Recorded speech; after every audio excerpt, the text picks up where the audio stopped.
Meeting of the Committee of the Executive Office. Members who are joining us in the meeting room are Pádraig Delargy and Trevor Lunn, and members who are joining us remotely through video conferencing facility are Pat Sheehan and Emma Sheehan. Members, this committee meeting will be recorded and broadcast throughout Parliament buildings and online. Members, can I advise you that you're welcome to use your mobile devices as long as they are on airplane mode and all devices are muted. They can connect with the Assembly Wi-Fi. So if members are content, I will now move on to the agenda. So item 1 in the agenda is apologies, and I have received apologies from the Deputy Chair, John Stewart. Are members aware of any other apologies? No. Okay, item number 2 is Chairman's business. I have a number of items under Chairman's business, but before we commence into those items, I would like to pass on our condolences on the death of Austin Curry. Austin Curry was a founding member of the SDLP, but he was much more than that. He was a colossus in the political life of this island, and his passing will be deeply regretted by his family and friends, and I'm sure you would share in those condolences. Absolutely. Members, I have a number of items under Chairman's business. First of all, I'm concerned that the committee doesn't receive the minutes from the executive meetings. So can I ask your agreement, in the interest of good governance and transparency, that I can write to the department and ask why that this is so, and ask for the minutes to be provided to the committee in future. I suppose as we are the committee of the Executive Office, it's important that we have as much paper and information and trail as possible on the business of the Executive. Are members happy that I would proceed with that request? They're not privileged, are they? I'm not aware of it. And I don't see why they should be privileged. I'm not disagreeing with you. I'm just wondering why we never got them in the first place. Yeah, I think that we should, in the interest of transparency. I'm very cognizant as well of the RHI recommendations about that good governance and transparency in relation to minutes and meetings. And I think that this committee, if it's going to do due scrutiny, it needs to have at least a basic paper trail of the minutes of the Executive.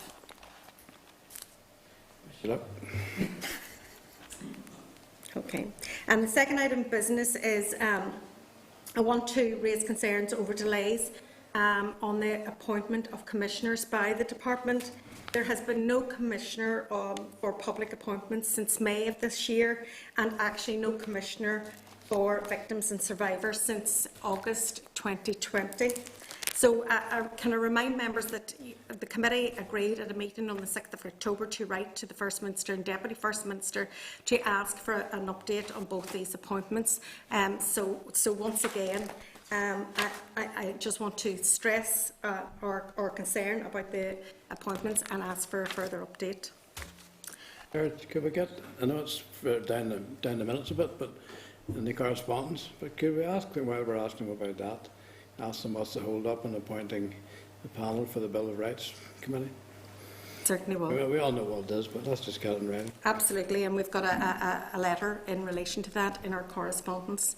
Yeah, we will write and find out just what is the delay in appointing a panel of experts.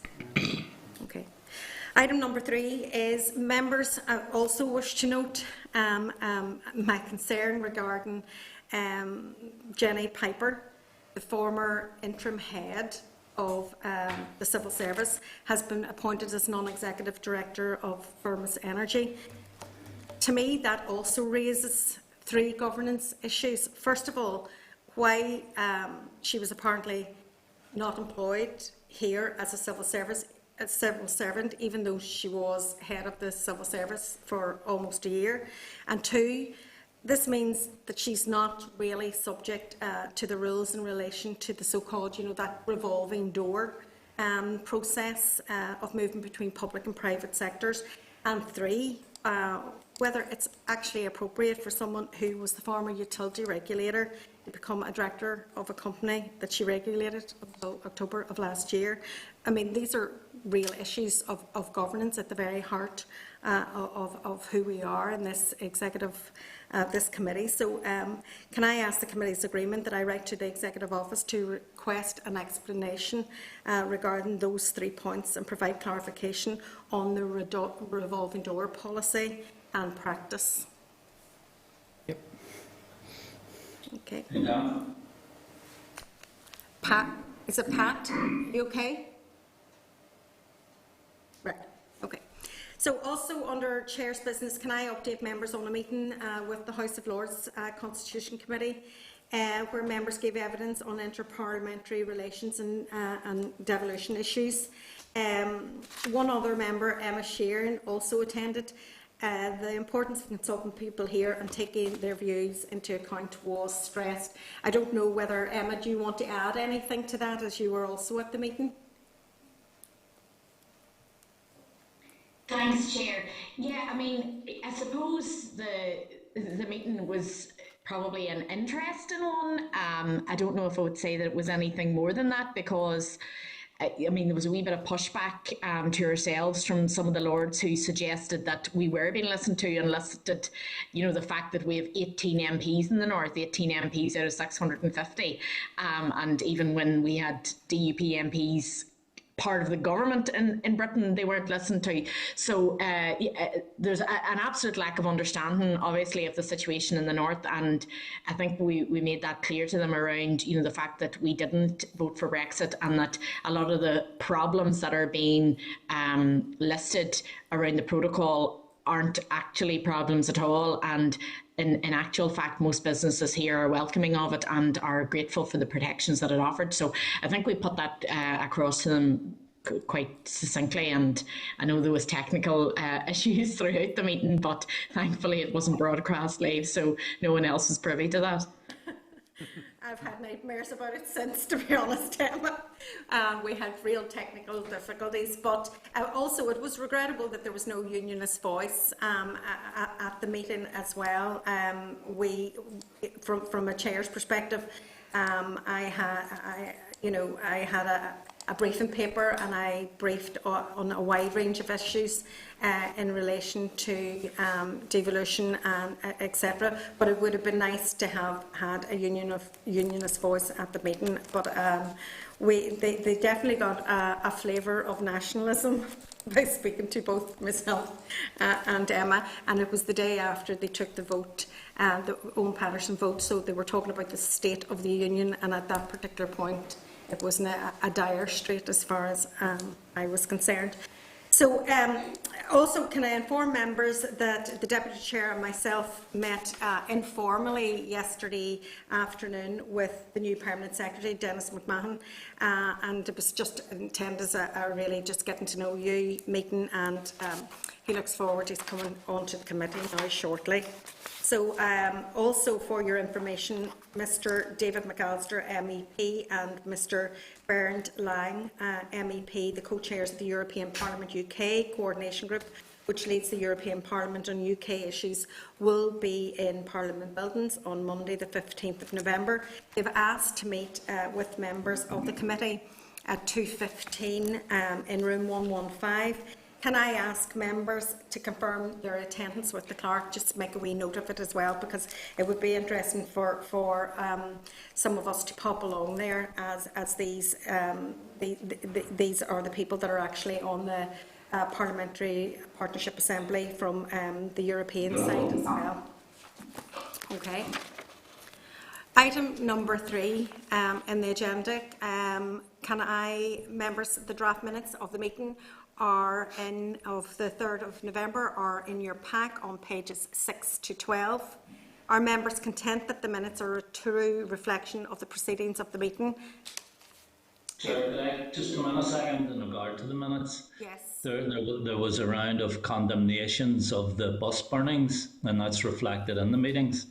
But I also raised the issue of a protest having been planned for Lanark Way at the interface the same day as the committee meeting last week. And what I predicted was going to happen did happen. And I had asked the unionists at the meeting to call on those protesters to remove that protest from the interface, because it was only designed to provoke tensions and cause trouble, and that's exactly what happened. This was directed primarily at the DUP, and I asked for some statement in the committee from them, and I didn't get it. And it's not enough, I think, just to come out after an event and condemn it. I think we all have to give political leadership, and the DUP weren't doing that last week. Thanks. Your remarks are noted. Pat. Item number 4, matters arising. I have 3 items under matters arising. Can I remind members at last week's meeting the committee agreed to invite stakeholders to give evidence in relation to the refugee integration strategy? Can I advise members that there has been a list compiled of proposed groups working on refugee issues on pages 14 to 15 of the meeting pack, and also on page 6 of the tabled pack. Members, are you content with the list provided? Do you want to make any amendments or any suggestions? And if so, can I ask you to inform the clerk? Okay.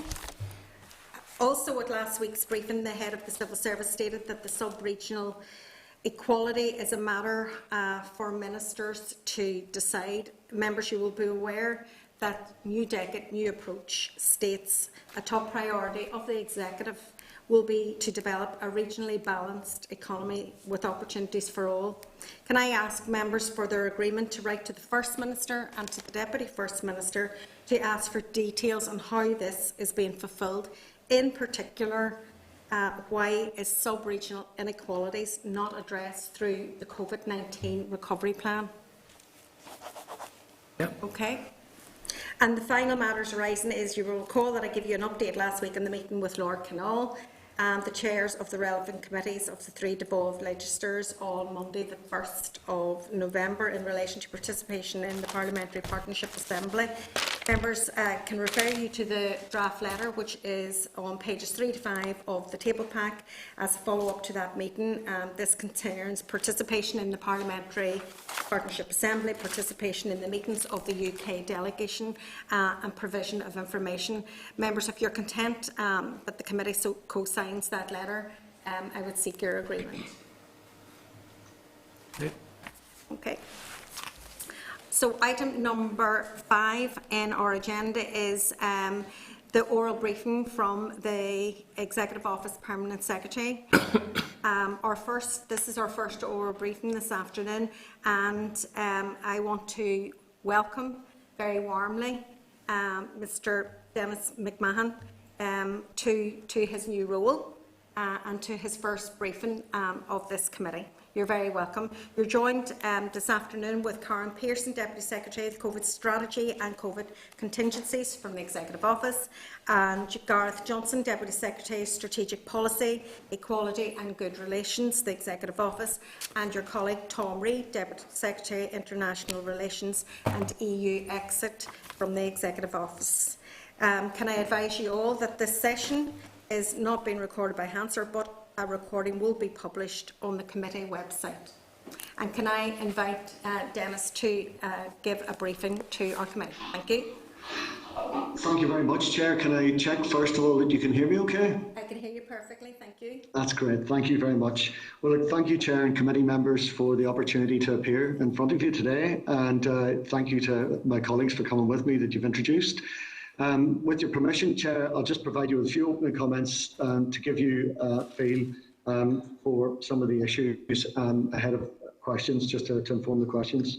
We've recently heard from First and Deputy First Ministers and from the Head of the Civil Service, Dr. Jane Brady, and hopefully this has provided you with a good feel for our strategic priorities and scale of ambition. Today we'd hope to give you a bit more detail around how we're aiming to translate that vision into delivery. And in particular, number 1, to give you an overview of my role, as you'd requested.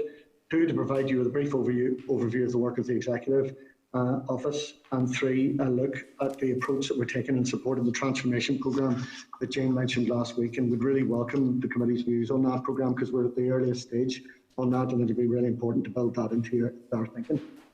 So I know Jane's described to you how our respective roles are organised, but it might be worth just noting again what that means. The head of the Civil Service, or Hawks, is a principal advisor to the First Minister and Deputy First Minister and the whole of the Executive. And like other permanent secretaries, I work under the direction and control of ministers, in this case TEO ministers who agree the policy for departmental functions. I report through the head of the Civil Service and sit on the NICS board, which is chaired by Hawks.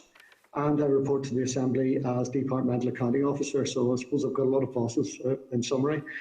The Permanent Secretary role is new and was created to provide the leadership necessary to strengthen the capacity and capability of TEO, and thereby strengthening the centre and supporting collaborative working across the NICS. The role has also been established to provide Hawks with the space and capacity to lead the whole of the civil service.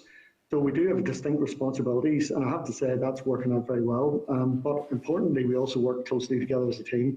And I have to say, not just because she's my boss, but I'm actually really enjoying working with Jane, so to put that on the record.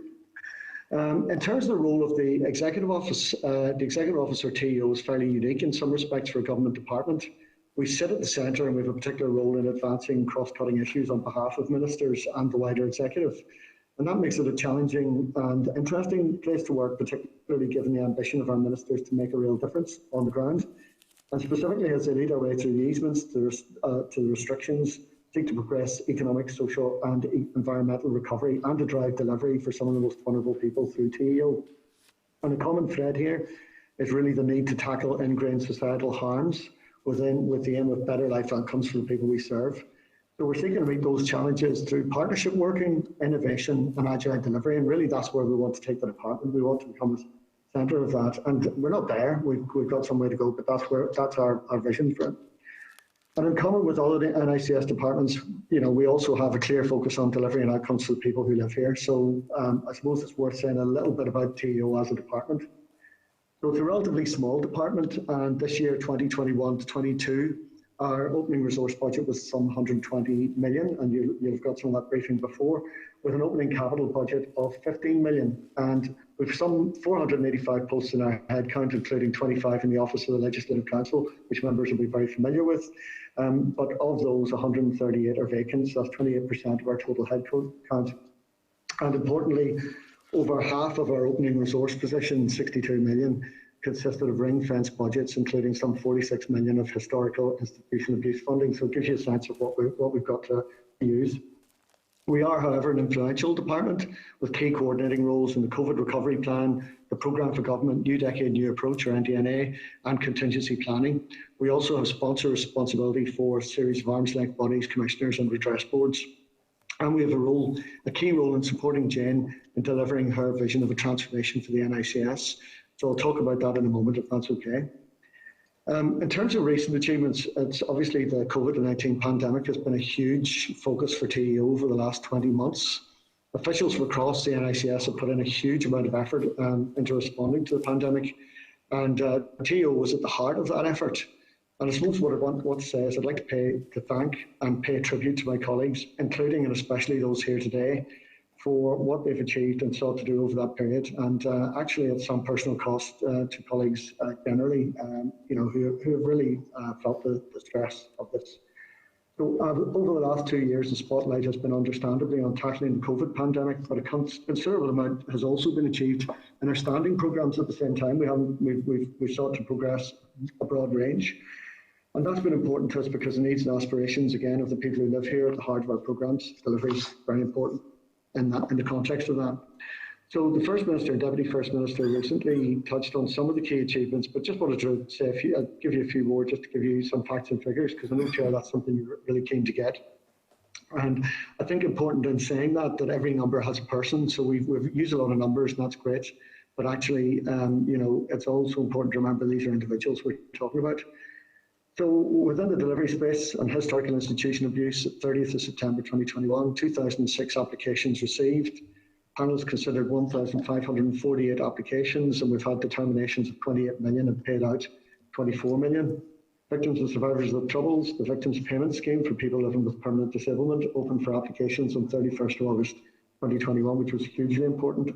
The scheme is open for a period of 5 years, and applicants will be eligible for backdated payments if they apply within the first 3 years. And we've had 1,023 applications So far, and 56 cases have already been forwarded for medical assessment.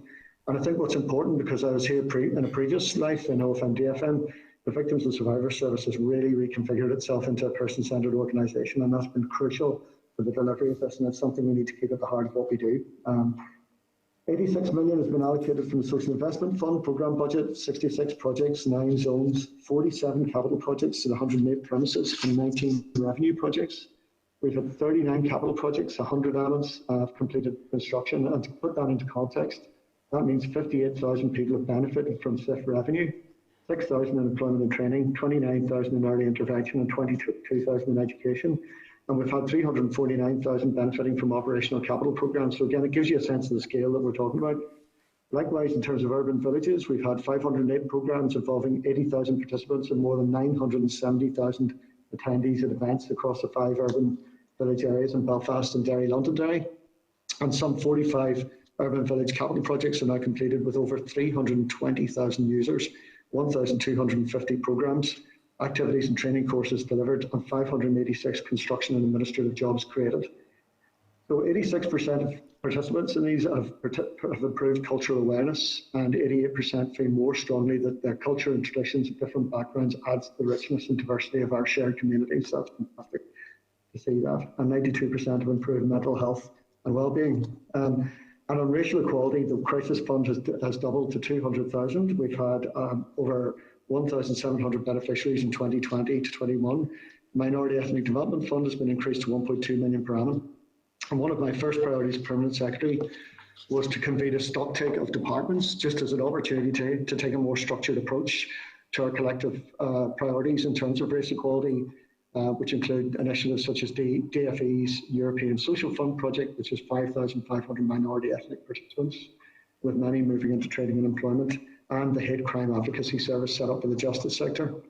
So really what we're trying to do is get more joined up work in between departments to help ensure that, that we bring this to life. It's one thing having these numbers, and it's one thing doing all of this, but to take this to the next stage, we need to bring this to life, and that means really working together with the sector in a different way, and maybe happy to talk about that during questions. We've had 42 schools who achieved Schools of Sanctuary Award. 36,000 people will be involved in projects for improving emotional health, and we've had 34 projects delivered through communities in transition, providing a solid grounding as we move to phase 2. So again, a common thread is about setting direction, providing resources, but actually recognising that TEO cannot deliver these priorities in isolation, and a lot of this has required partnership and engagement, particularly with the community, all sectors, and our colleagues across the public sector. And delivery is a bedrock, I suppose, for transformation, the programme that Jane set out at her appearance, and will also provide an important basis for how we move forward. So with your permission, I'll just say a few words more. Within the department, we're leading on the delivery strand of this programme, which I won't go through all the strands that Jane described at the last meeting. And we're preparing the work now with the aim of identifying 3 big issues of work which will require very deep collaborative effort across departments and with partners to achieve significant and transformational outcomes. Really, we're aiming to create some game changers. And in doing so, we'll seek to learn from the experience so far and how we work together by setting big goals and ambitious outcomes. So the work will build on the investment we're making in COVID recovery, and it'll also influence a positive change in outcomes following the next programme for government. So this is really about preparing a ground for delivery. Importantly, it'll provide a vehicle within departments from which departments can work together and apply best practice. For example, best practice in measuring outputs and outcomes using outcome-based accountability, or best practice in using social value methodologies to make sure that we get the very, very best for people out of the investments we make. So the programme's at a very early stage, but I'll tell you where we've got to so far, but with a major caveat that I'm telling you this at the earliest stage. So further work is required, and therefore whatever I'm saying today might well change as we go forward, and that's good, because we're listening to what people are saying. We want to make sure we get this right. But we're not starting from a blank sheet, and I suppose we're informed by some existing initiatives. And the three sort of areas that we're looking at are, firstly, informed by delivering social change. We know the benefit of intervening early to tackle structural inequalities, and we know that people need to gain the confidence and the capability to make the very best use of their lives, and that's about improving mental well-being. And clearly, this approach could apply to early years and families, but in fact, early intervention could be applied at any stage of life, and that's something we're looking at. Secondly, informed by the skills strategy, if we help people to learn and grow, we can ensure that they gain skills that they need to lead to opportunities and the ability to make a contribution to our society and our economy and their own prosperity. But it really is about helping people, giving people the dignity through opportunities to grow and to get into work. And thirdly, informed by the green growth strategy, climate change represents an existential crisis, but it also represents an opportunity to transform our economy and our productivity by tapping into a low carbon renewable energy in our environment, reducing waste and recycling of valuable resources through a circular economy, and using these changes to drive innovation and research. I'll be happy to come back to the committee on this in more detail as plans progress, and very happy to get views of the committee at this stage and at any stage in the process.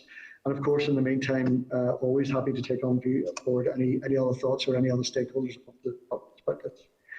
So transformation is certainly about delivery, but it's also about how we organise ourselves and how we communicate and engage and design, and about innovation and agility. So Jane was clear last week that these are her priorities, but we're not relying on a single programme.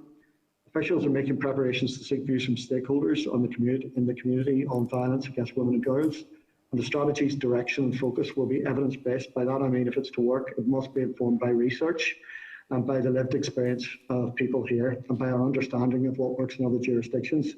So we're at an early stage in this process, but as you heard before, we've appointed a senior official to lead this work, Claire Archibald, who'll formally be transferring to TEO in December 2021, but who's already hit the ground running and is really keen to make progress. So we're using remote working methodologies with our bureaus in China, Brussels and Washington, and there's a great opportunity there to really focus our messages, and there's great opportunities there that we want to make the best of over the coming months. And then we're developing plans to address the recommendations of the Truth Recovery Design Panel's report to the DWG on the review of mother and baby homes, as you'd expect us to be doing, and Magdalene laundries. So these are major issues. It's very important for ministers to get the response right, but the matter's been very actively considered. But Claire, really, I suppose, looking at the statements and looking at what's going on, and the process has to be followed through. But our expectation has been and will be that we will be playing a key leadership role based on the public comments and based on other communications we've had. So that's subject to obviously due process, but that's where we are. And ministers will obviously want to make a statement outlining their proposals to Assembly shortly. And of course, at the centre of this has to be the discussion with victims about how we take this forward. So in summary, Chair, I suppose there's 2 points here. First, to show how we're aiming to fulfil the aspirations set by our ministers and the executive. And secondly, the method of delivery can deliver benefits in its own right if we use evidence well, identify new insights from the data and co-design with people. We can support real change, and that's what we're here to do, really. In this spirit, work's been progressed this year on the Programme for Government, or PFG, and I know that's something you want to talk to us about. Ministers are considering the consultation and materials on which we consulted earlier in the year, but in the meantime, that the Executive has approved the COVID recovery plan, which is helping to focus on our immediate collaboration and action. The recovery plan and the work undertaken so far on the PFG will have considerable and significant common ground, and the transformation programme will build on that ground. So central to this will be the use of outcomes reporting, and we're growing our capabilities and analytics. And again, Chair, just even yesterday you mentioned, the need for evidence. The committee's very keen to get that, understandably so. So what we do and how we do it matters, and how well we do it can be assessed against governance standards and value for money, and most importantly, the outcomes delivered for our people on the ground, both citizens and people who come here to live. So central to this work will be capacity and capability, and we're taking urgent action to address the vacancies that exist in the department. But we need to be honest and open, however, in saying that filling vacancies has been challenging for us, as it has been for other departments and some other sectors. And again, we'll keep you up to speed on this as we continue. In the meantime, to ensure that our work delivers more than the sum of its parts, myself and my senior colleagues meet very regularly. The conversation is about more than the specific business. It's actually about how we work together and how we build a team in a mutually supportive and reinforcing way. And it's a pleasure to work with the colleagues that I have here today and other colleagues. So in summary, PFG sets a long-term strategy and direction, and it's well advanced. COVID recovery tackles the immediate harms caused by the pandemic. The transformation delivery programme will focus on the 3 economic and societal harms, requiring long-term collaboration and innovation focus. The international relations work and the focus of our bureaus in China, Washington, Brussels will link directly to the aims of the Executive and short, medium and long-term priorities. The Department is responsible for delivering a series of significant programmes which contribute directly to tackling cross-cutting societal harms. And very importantly, we also lead on resilience, and this is essential in underpinning the work that we do, because we need to have a resilient society given the changes that are happening. And all you have to do is look at the events on the Poland-Belarus border at the moment to understand how fast-moving the world is and how we very much live in an open international world. So, Chair, I hope this has been a helpful overview of our approach to delivery and how we're linking key things across the department, and also to really how we're trying to improve things for the people who live here, and that's really what it's about. So I and my colleagues will be very happy to take questions, and as importantly, to take on board your views as to how we make our plans into reality and how we do a better job at it. Thank you, Chair. Thank you, Dennis, for that very in-depth overview of the work of the department. And can I put on record the committee's appreciation for the work of your team and the civil servants that are working in the department, and they've had a horrendous time really in the past 20 months with the pandemic and everything, and we really do appreciate the outputs that they have given and the work and commitment that they have given on the ground. It's very, very much appreciated, and I do understand that you're experiencing significant challenges in relation to vacancies, and it's sometimes very difficult to deliver when you've got such vast vacancies, so we understand that as well. But I suppose I want to raise one issue that you mentioned really in it, and it's that issue of data. And I think you shared a lot of data with us there throughout your briefing. And the one thing that I would say, Dennis, I think that this committee needs to have that data on a weekly basis. We need to see outcomes regularly, and I would like to see from your team a dashboard really of significant data. You know, payments are made. We want to see movement. We want to see outcomes. So I think if you could come up with a significant, dashboard that we can actually see some of those figures on a weekly basis, it would really improve that communication between the Executive Office and the committee. And I think that that's important. And I suppose I raised earlier the issue regarding this committee having no sight of executive meetings minutes, and that I believe that any committee has to consider transparency to be paramount of importance in order for us to do the scrutiny work that we need to do. So how will you ensure that there is sufficient transparency between yourself and this committee going forward? Well, I suppose there's a couple of points in that, and the first point, even within the department, and I know colleagues probably won't mind me saying this, and I'll bring Karen in to maybe add to this, but even within the department, one of the things that's been really interesting is just that there's a lot of data actually out there. I mean, and by data, I mean in the broadest sense, there's a lot of words, there's a lot of numbers, there's a lot of facts out there, and a lot of AQs and so on. And actually, it's sometimes when you step back, and actually what was really useful to us about preparing for this committee was just getting some of the facts marshalled into a very condensed form. And you heard some of the things that have been achieved. And actually, when you step back and you look at that, you think that's incredible. And I can say that at this stage because unfortunately I had nothing to do with making them happen. But so I think even within the department, we're doing this, and ministers are really appreciating it, because actually it just reminds us of what has been done. I think then some of the data obviously is not updated on a weekly basis. It just depends. So I think certainly I'm very happy to give a commitment to any of our officials. I think you'll find we're starting to do that anyway, but that our officials will do more will bring in more information into their evidence, and hopefully into the papers in advance of that.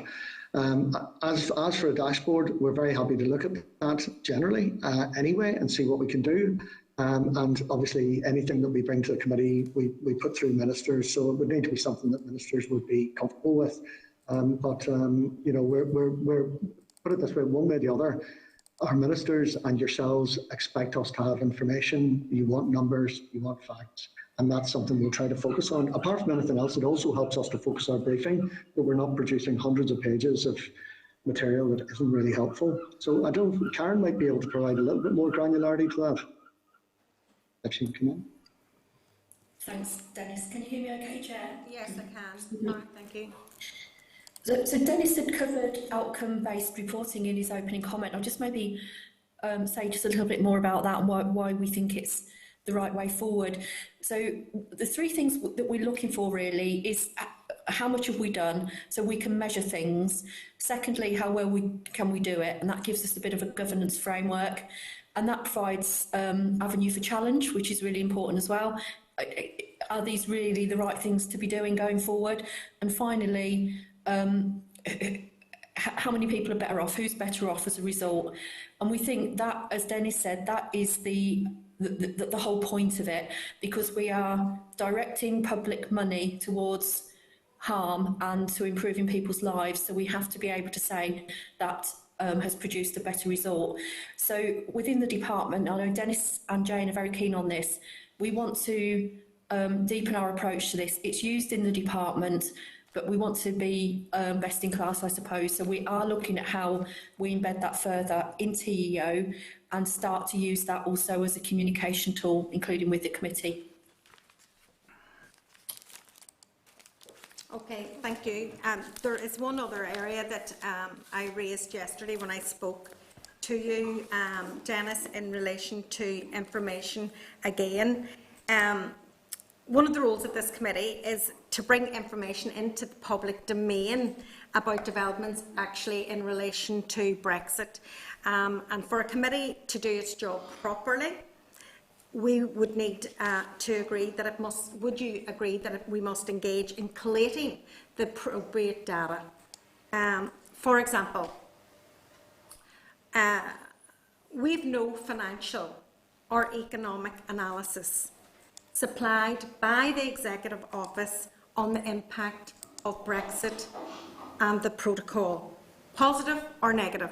We have no data.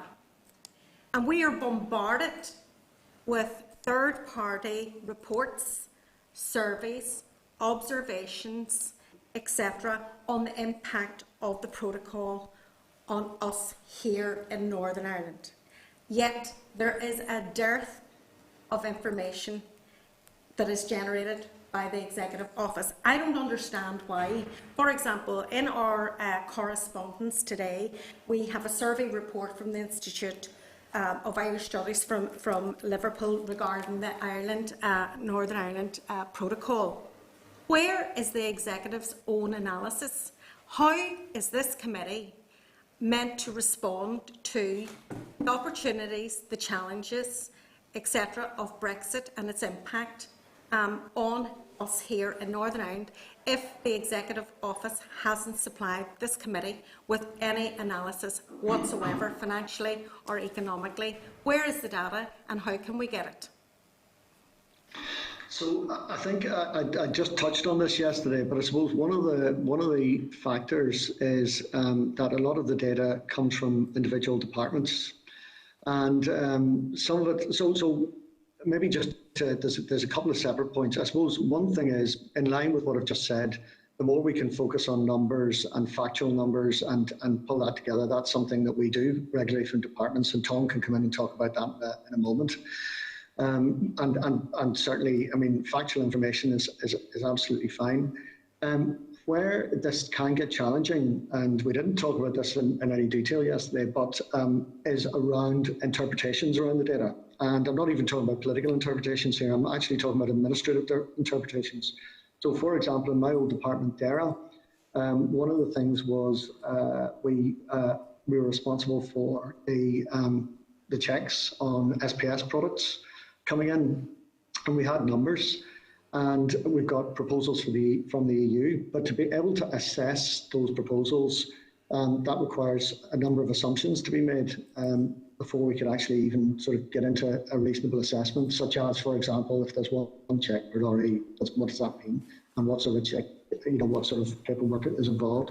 So, I mean, I'm not as close to that now, but I'm making the point that there are some issues of interpretation. Some of these are administered data sources. They're not like officially published statistics. But I think the point, if the point is to bring data together where that data exists, and to provide that, well, that's absolutely consistent with our role. And indeed, we have regular meetings with departments, and maybe Tom could talk a bit about that and talk about what might be available. I suppose Tom, one of do you the want? things From this committee, I would ask you to bring forward an economic briefing on the impact of Brexit and the protocol. To date, I know that there is an emerging scene out there, but to date, can we have an economic analysis on the impact of Brexit and the protocol on the Northern Ireland economy, and could you bring it to this committee so that we can scrutinise and analyse just what are the positives and negatives? I think it's really important for definitely the work of this committee. Well, Chair, if we could take that away and look at what is achievable and come back to you on that. Maybe, Tom, if you wanted to come in just to add a little bit of detail to some of what I've said. Yeah, sure, Dennis. I mean, one of the challenges is the level of data that's available out there. You know, we have a specific challenge, for example, that prior to the end of the transition period, because the information didn't need to be collected, we didn't have detailed data on the types of products, types of goods that were necessarily moving between GB and Northern Ireland. What we have been looking at is published data that is available at this minute in time in relation to, for example, HGV movements. So that tells us how vehicles are moving, the numbers moving. Doesn't, unfortunately, though, Chair, tell you necessarily what's on the back of those HGVs. We also have data from CSO in Ireland, which looks at north-south trade. And the interesting thing is to say it can point to certain trends, but a lot of it comes down to what we read into that data, given the limitations that's actually there in terms of what's actually moving and where we might be seeing impacts, positive or negative, on key sectors, and just the information's not really available to allow you to have a robust position on that at this minute in time. But happy to go and look at what could be provided. Obviously, then is subject to Master's views on that one. Thank you, and I think it's really, really important, because if ministers stand in the Assembly floor and quote data and figures, I prefer it that they were quoting figures that the Northern Ireland Executive got and consulted in, and that civil servants can stand over, rather than outside consultants with maybe perhaps other agendas, who knows. So the final question that I have before I hand it over to the rest of the committee is just a straightforward question. I'm just wondering, how much does the Executive Office spend on comms per annum?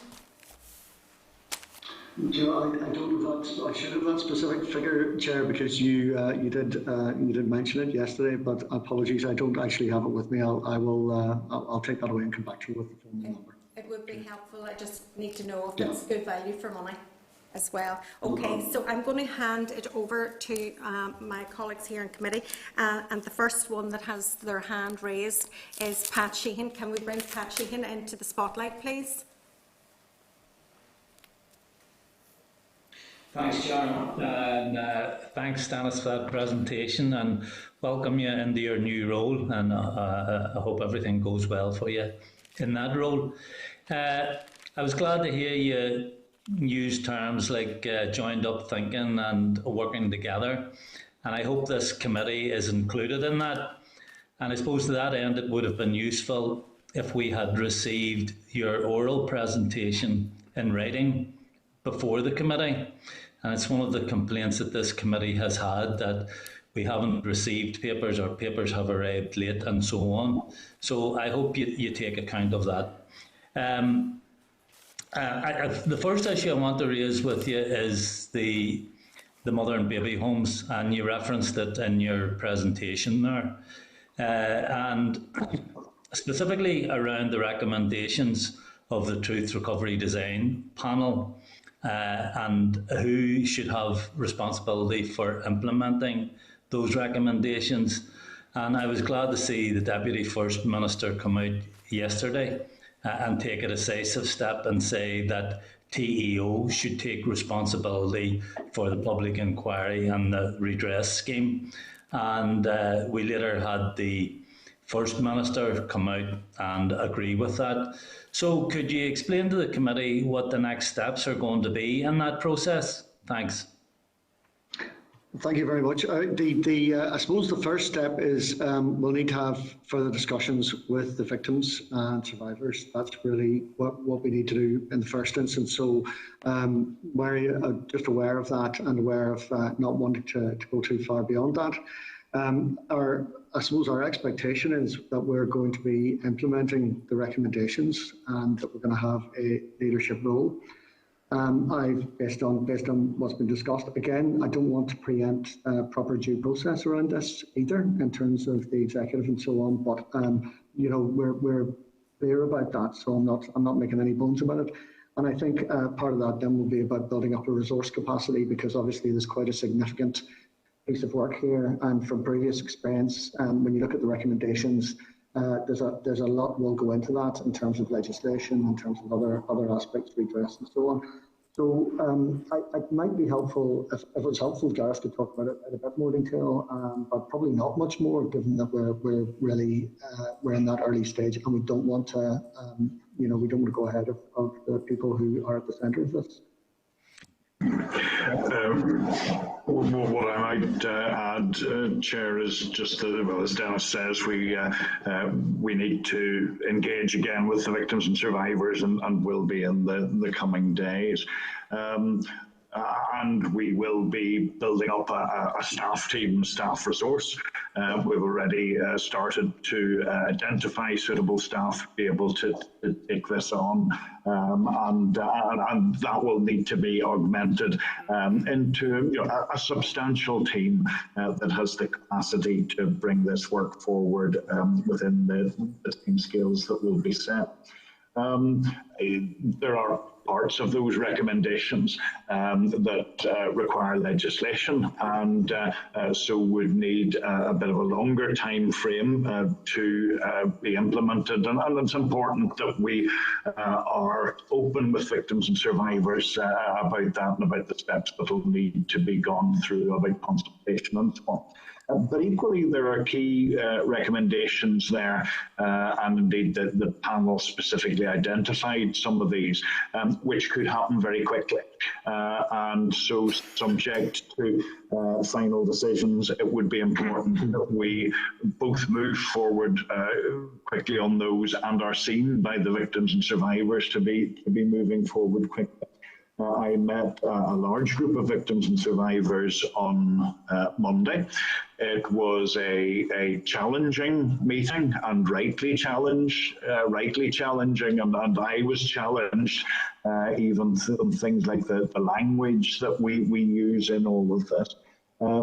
But there were some issues there that survivors were highlighting that they would want to see very immediate progress on. For example, on services, support services. Now we have an excellent resource in the Victims and Survivors Service, and indeed that service has already been doing a co-design exercise with the victims and survivors from the mother and baby institutions and Michael and Laundries to identify their specific needs, which will be different from HIA survivors, will be different from troubled survivors, to identify their specific needs. So that's something that survivors want to see moved on quickly. A consultant forum and the ways in which we continue to consult and engage, and various other matters that were raised on Monday. So I say, as Dennis says, there is due process just to be gone through. We absolutely want and need to give victims and survivors their key place in all of this. But the message about the need for early progress on key recommendations is very much understood.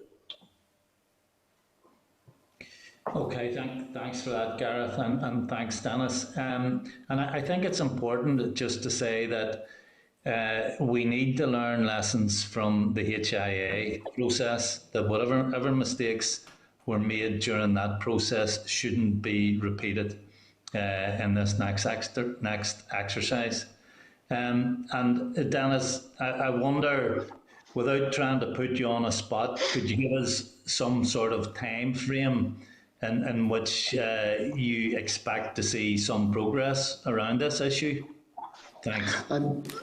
I mean, I suppose it's probably worth saying that there's been a lot of progress. And sorry, you're talking about in terms of the. Sorry, I was almost moving into HIA more generally. Sorry, it's still on the. I mean, look, so really, the next stage is, as I said, we'll need to get an early meeting with the victims and survivors. We'll need to set up program arrangements to get all of this in place. We'll start bringing people in. In terms of getting all of this done, I don't think we could give you a simple time frame. The expectations will be very high, and we will move it as quickly as we possibly can. And we have stepped up to the plate here. I'm very happy to do so. But it's just going to take us. I suppose you talked about lessons, and one lesson I did learn was in a previous life, I came up to the OFM-DFM committee and had to apologise for the Victims and Survivors Service. And actually, in that particular case, I'm being very open with you. In that particular case, we had we'd focused on resources because we wanted to get resources quite correctly out to victims and survivors, but we didn't have a person-centred service at that stage. And as you've heard, that has changed. So it's not just that we're trying to avoid, answering the question. There's a program design. There's a program needs to be designed. That'll be done very quickly after we've alongside the victims and survivors, and we will put in place a timetable, and we'll come back to the committee with that. So that's probably the best I could do. Sorry. Okay, thanks for that, Dennis. And just moving on to another issue, the Tackling Paramilitarism initiative. I'm just wondering, what plans do you have to progress this initiative? I think it's particularly pertinent in the light of what has been happening over the last few months, and grave suspicions that loyalist paramilitaries are involved in fomenting unrest on the streets. So could you give us an update on that? Thanks. Okay, happy to do so. So I suppose the first phase of delivery onto the Communities in Transition programme, which is really the main piece around this, put out 8.5 million, 36 interventions on community development, safety, health and wellbeing, arts and culture, and so on. And the idea is that the first phase will run until March 2024 and supported by contribution from New Decade, New Approach. But phase two, we've already actually in June 2021 launched a series of procurement competitions and to award projects for phase two, and this has resulted in the award of 22 individual interventions, which will run until March 2024. So I don't know, Gareth, do you want to add anything to that? No, Dennis, I think that was anything I would have said, but happy if there are further questions. Yeah. Okay, thanks for that, Dennis. Thank you, Chair. Okay, thank you, Pat. And just one thing regarding the victims and survivors, Dennis, one of the key complaints that we get from the victims and survivors when we're talking to them is the lack of communication. They're always the group that is pushing the door to get answers, and I think we need to turn this around. We need to be going to them regularly and giving them updates of where we're at. And some first ones, they want to hear them. They don't want to wait until everything is decided and everything moves on. Tell them where it's at, because that keeps anxieties in place in and around all of this. So just to have that, bear that in mind. So can I bring Pádraig Delargy into the spotlight? Oh, sorry, Pádraig's here in the room. I'm on the spotlight already. You're in the spotlight. Dennis, just two questions, and just again to reiterate what Pat said, to welcome you to your role. Obviously, you have personal responsibility for monitoring the outcomes of the programme for government. So, I know Karen has already touched on this, but could you maybe detail for us the outcomes-based approach, how you're going to measure that? Yeah, the outcomes, Karen, as you say, Karen's touched on it, and funny enough, in a previous life, I kind of was involved in the start of this, and we had a gentleman called Mark Friedman, who brought over the outcomes-based accountability approach and sort of introduced it to us. And really, all it does is, it really is about saying, when we're looking at any intervention or any policy or any measure that we're putting in place, the starting point is to look at the outcomes that we're trying to achieve. And typically our outcomes are not that easy. You know, it's not that easy actually to connect what we're doing to the outcomes, because usually they're at a population level and there'll be a lot of different factors that will influence them. So what we need to do is to be able to say, okay, how many people did we help? What did we do to help them? What was the product of that? And did it make a difference? That's the last question is always the really challenging one. And we started using that in a program called Delivering Social Change, actually. And this very much takes that sort of approach and takes it to the next level. And in that, for example, there was one case where we introduced 233 teachers from memory who were teaching maths and English in schools and getting young people 5+ GCSEs, including maths and English. And that had a huge impact at a population level. You could see in 2013-14, there was a 6% increase in the number of children getting 5+ GCSEs, or number of pupils. So that's really the kind of approach that we're trying to use here more generally. So for example, I mentioned the transformation program earlier. And one of the wonderful things about carbon is that you can actually measure carbon. So everything we do, for example, around green growth, we can measure it. We will need to be able to measure it and say, here's how much carbon we've saved.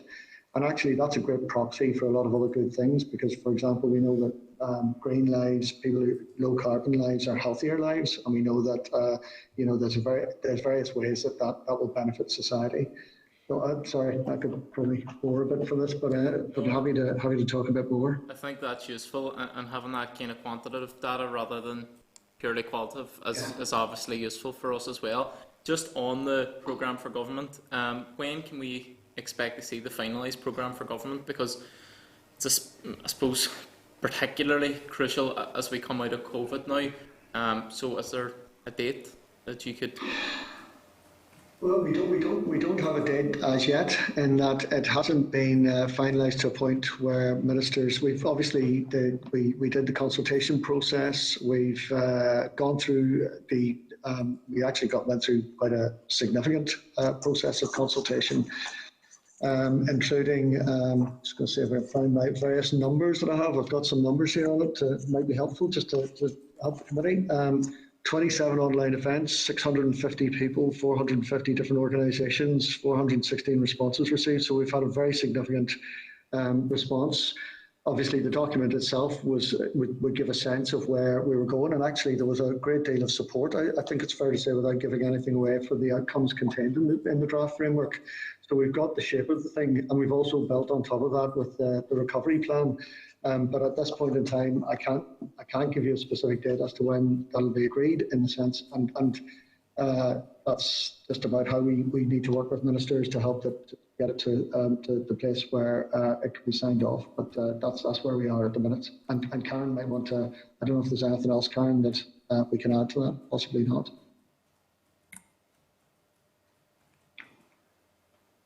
Maybe not. Okay. No, that's answered the question anyway for me, Dennis, so thanks very much for that. Thank you very much. Can I hand it over to you now, Trevor? Yes, thanks very much, Chair, and Dennis, welcome to your new post. As everybody else has said, wish you luck. It's maybe a question for Tom rather than yourself. I'm looking at the chart of positions and particularly the vacancies, which you've already referred to. But in the area of international relations and EU exit, which comes under Tom's remit, there's a significant number of vacancies. There are International Relations Unit, a European Policy and Coordination Unit, the EU Future Relations Operational Readiness, there's a vacancy, and another one called the ONIEB, and I must confess I don't know what that is, but I'm sure it's very important. So, what progress, maybe I'm asking Tom, would you be making to fill those vacancies? Tom, I'll give you to come in if you want. Or I can. Sorry. Go ahead, Tom. Sorry, go ahead. No, you're more than welcome, Dennis. No, I think as Dennis has said, there have been difficulties across the department in filling vacancies. We have taken measures to start the process of filling some of those vacancies. The ONIEB is the executive office in Brussels, and we've had a competition for the head of that office and expect to be able to announce the outcome of that fairly shortly. There's also work that we're doing. The EU exit work itself changes now as, we're a year into the transition. Post-transition, there was a focus on areas around the governance processes, the progress and common frameworks, also the operational readiness. And we have engaged in work in that to look at, as the work changes, what does that mean both for our structures and the staff within that. And that's very much an ongoing piece of work. Yeah, it's just at the present time with what's going on between Europe, GB and ourselves, they sound like important posts. Have they been vacant for very long? They are important posts. Some of them have. Well, I think we've had a few vacancies primarily over the last few months. Those have developed. The other thing too is it's not just the staff that we have in the department. Dennis has referred previously to the role of TEO in setting direction and that overall coordination piece. We've also been reviewing how we work together across departments. We've established another departmental steering group where an awful lot of the heavy lifting in the EU exit work is actually undertaken, and that involves all NICS departments. Yeah, okay. Well, thanks for that. Maybe I could ask Dennis then, what's the level of home working at the present time across the department? Would you have an idea of what percentage of staff, particularly senior staff, are working from home? I don't have exact numbers. I have to say, I don't have exact numbers, so there's no point in trying to guess something. We will look to see if we can get that. What I would say is that the vast majority of staff have been able to work from home and actually, to be fair, it's like all these things, it has its pluses and minuses. Actually, we found productivity very good. People who work really hard will work really hard, and actually some of the challenges, people getting stressed out because there's no boundaries in that sense. We also do. I personally work in the office most of the week actually, but just because I find that works well for me, and I notice people coming into the office more. But we're trying to, obviously at all times, our job is really to make sure that we're complying with the guidance, and we only come in when it's safe to do so. And when people come in, they put in place proper precautions, social distancing, and testing as appropriate. And Karen might just want to come in with a wee bit more about that, about the guidelines and what we need to do to make sure that we're safe. Thanks, Dennis. The executive is giving us the lead on this. I think Jane touched on this last week as well, but with an indication that we should be starting to think about it, and a lot of work is going on in the civil service in particular. But I just agree with Dennis. It's a blended approach. Most staff are at home. I would probably be in the office a day or two a week, and that's comfortable. So it's a mixed situation, but I agree with Dennis as well that there are some very good things about home working that we need to hang on to going forward. It's helped with work-life balance and with productivity as well. It's maybe just worth adding that we have been looking ahead to the future, and the future when the COVID restrictions start to lift some more, and at learning from the experience over the last while in new ways of working. There's a new ways of working programme which is going on across the whole of the civil service, and we've been playing our part in that. Our expectation there would be that the vast majority of our staff will fall into the category who can work in a hybrid and in a more flexible way.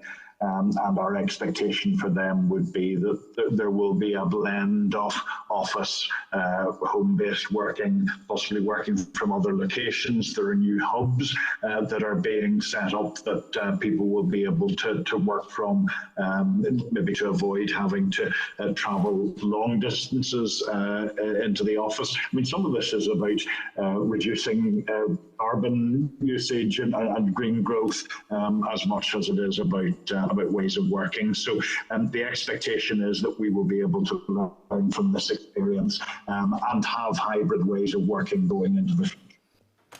Yes, thanks for that. I wasn't meant to be critical in any way. Believe me, I think you've done wonderfully well in the circumstances over the last couple of years.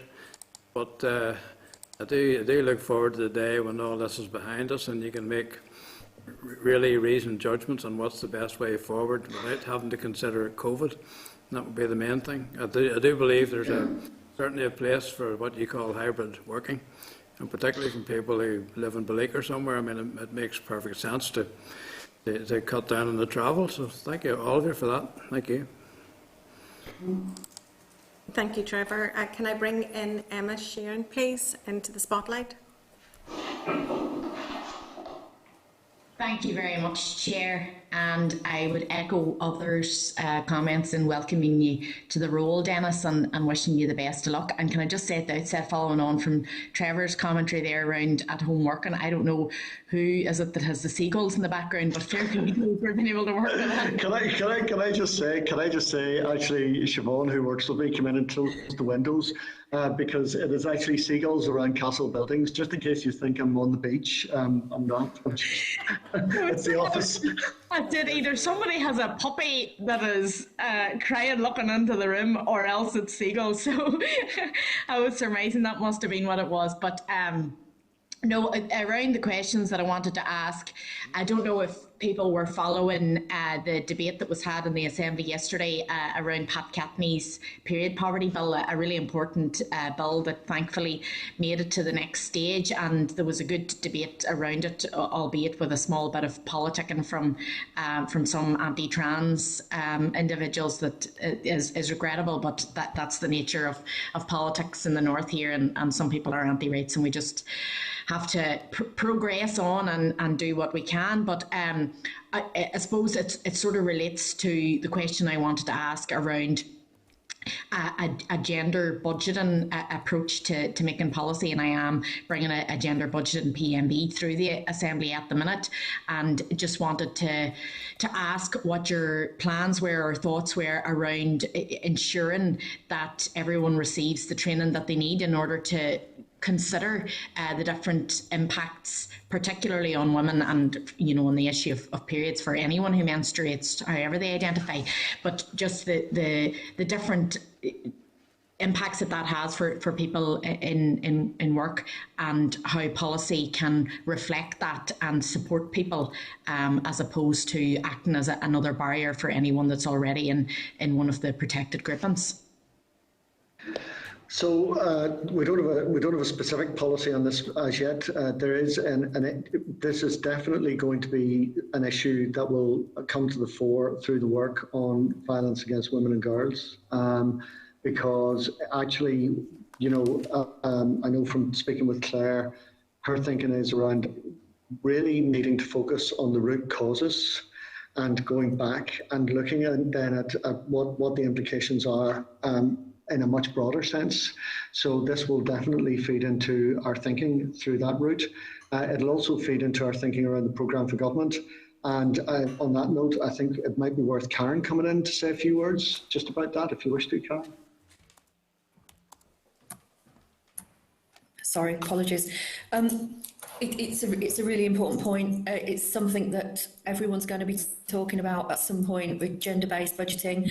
I can't give you a precise answer on how that might translate, but we're having conversations in the department in and around the outcome-based accountability space on whether it's something that can be advanced, but I wouldn't be able to say for certain that we can build that into our processes just yet, but it's a very live conversation and we know it's going on.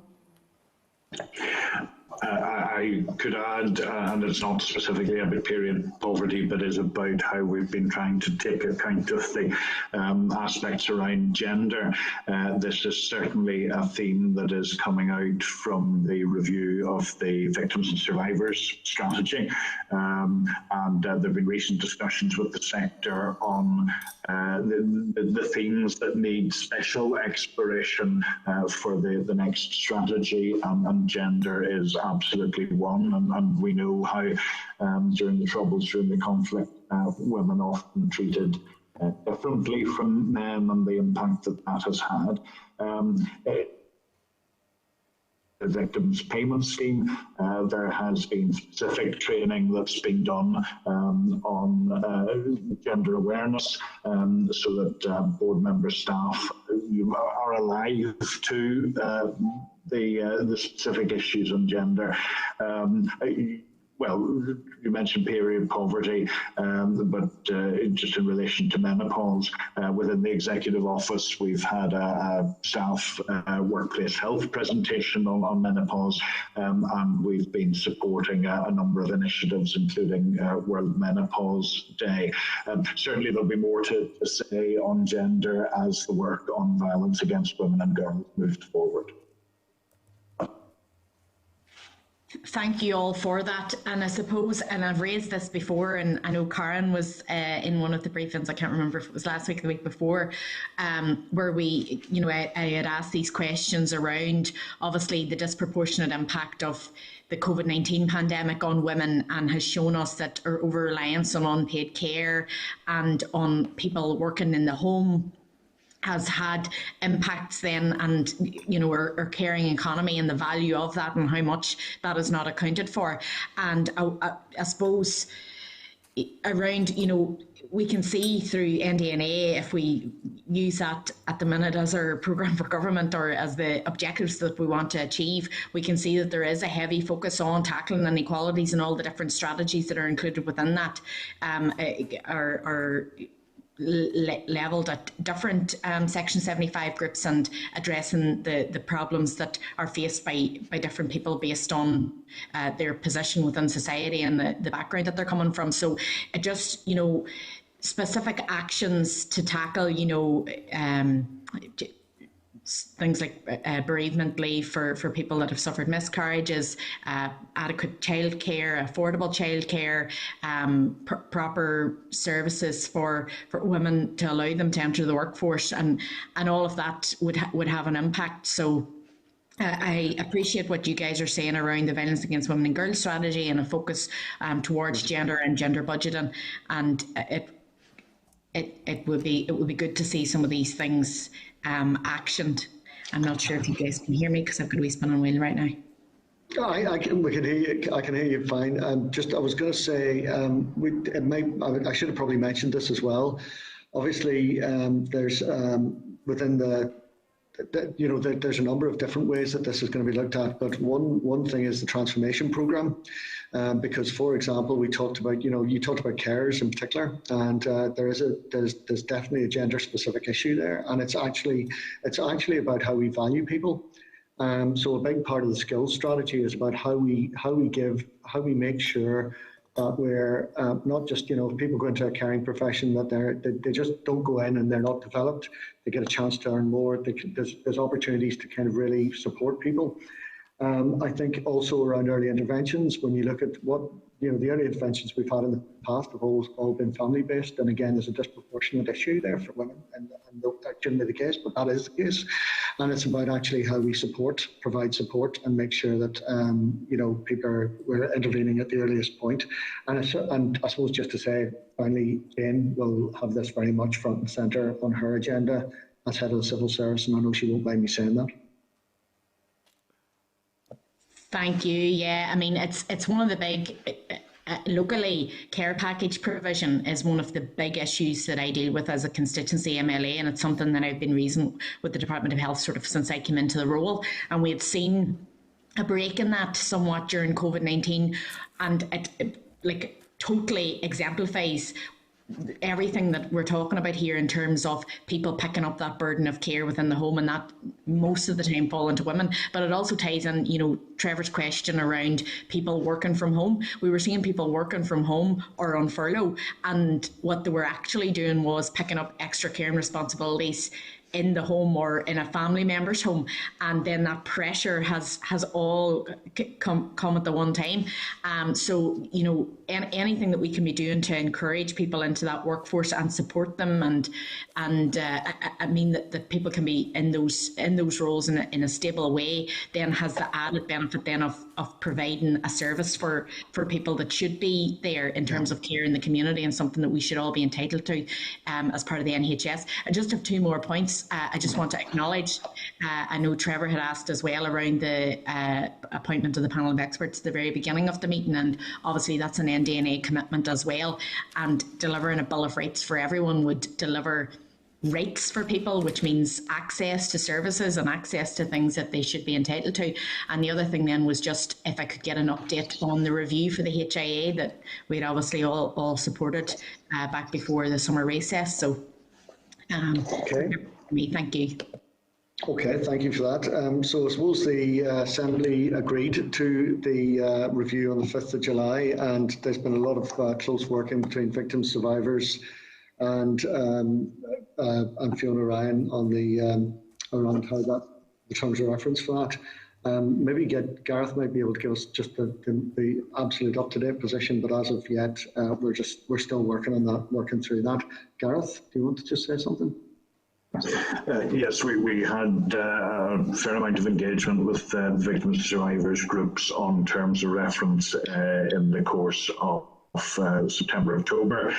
Just took a little while longer than we were expecting with getting meetings organised, but we were able to get round the various groups, and a lot of commonality in what they were telling us about what that review needed to achieve.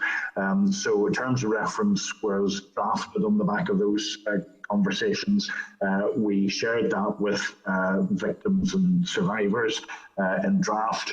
Got some comments back, though hopefully we've been able to take account of a lot of the issues, and we've put those to ministers just recently very recently for consideration.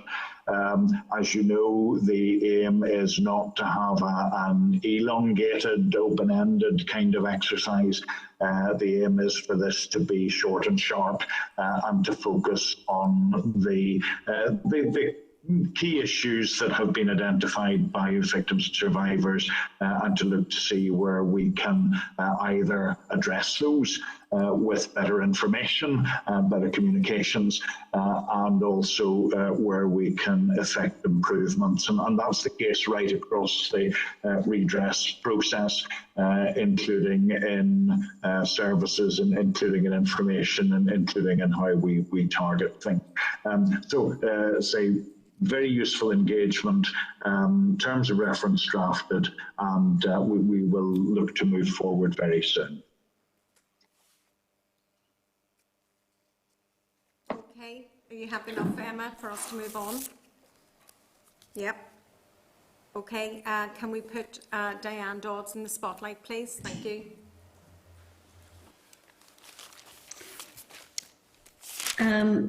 Good afternoon, everyone, and thank you for your contribution so far.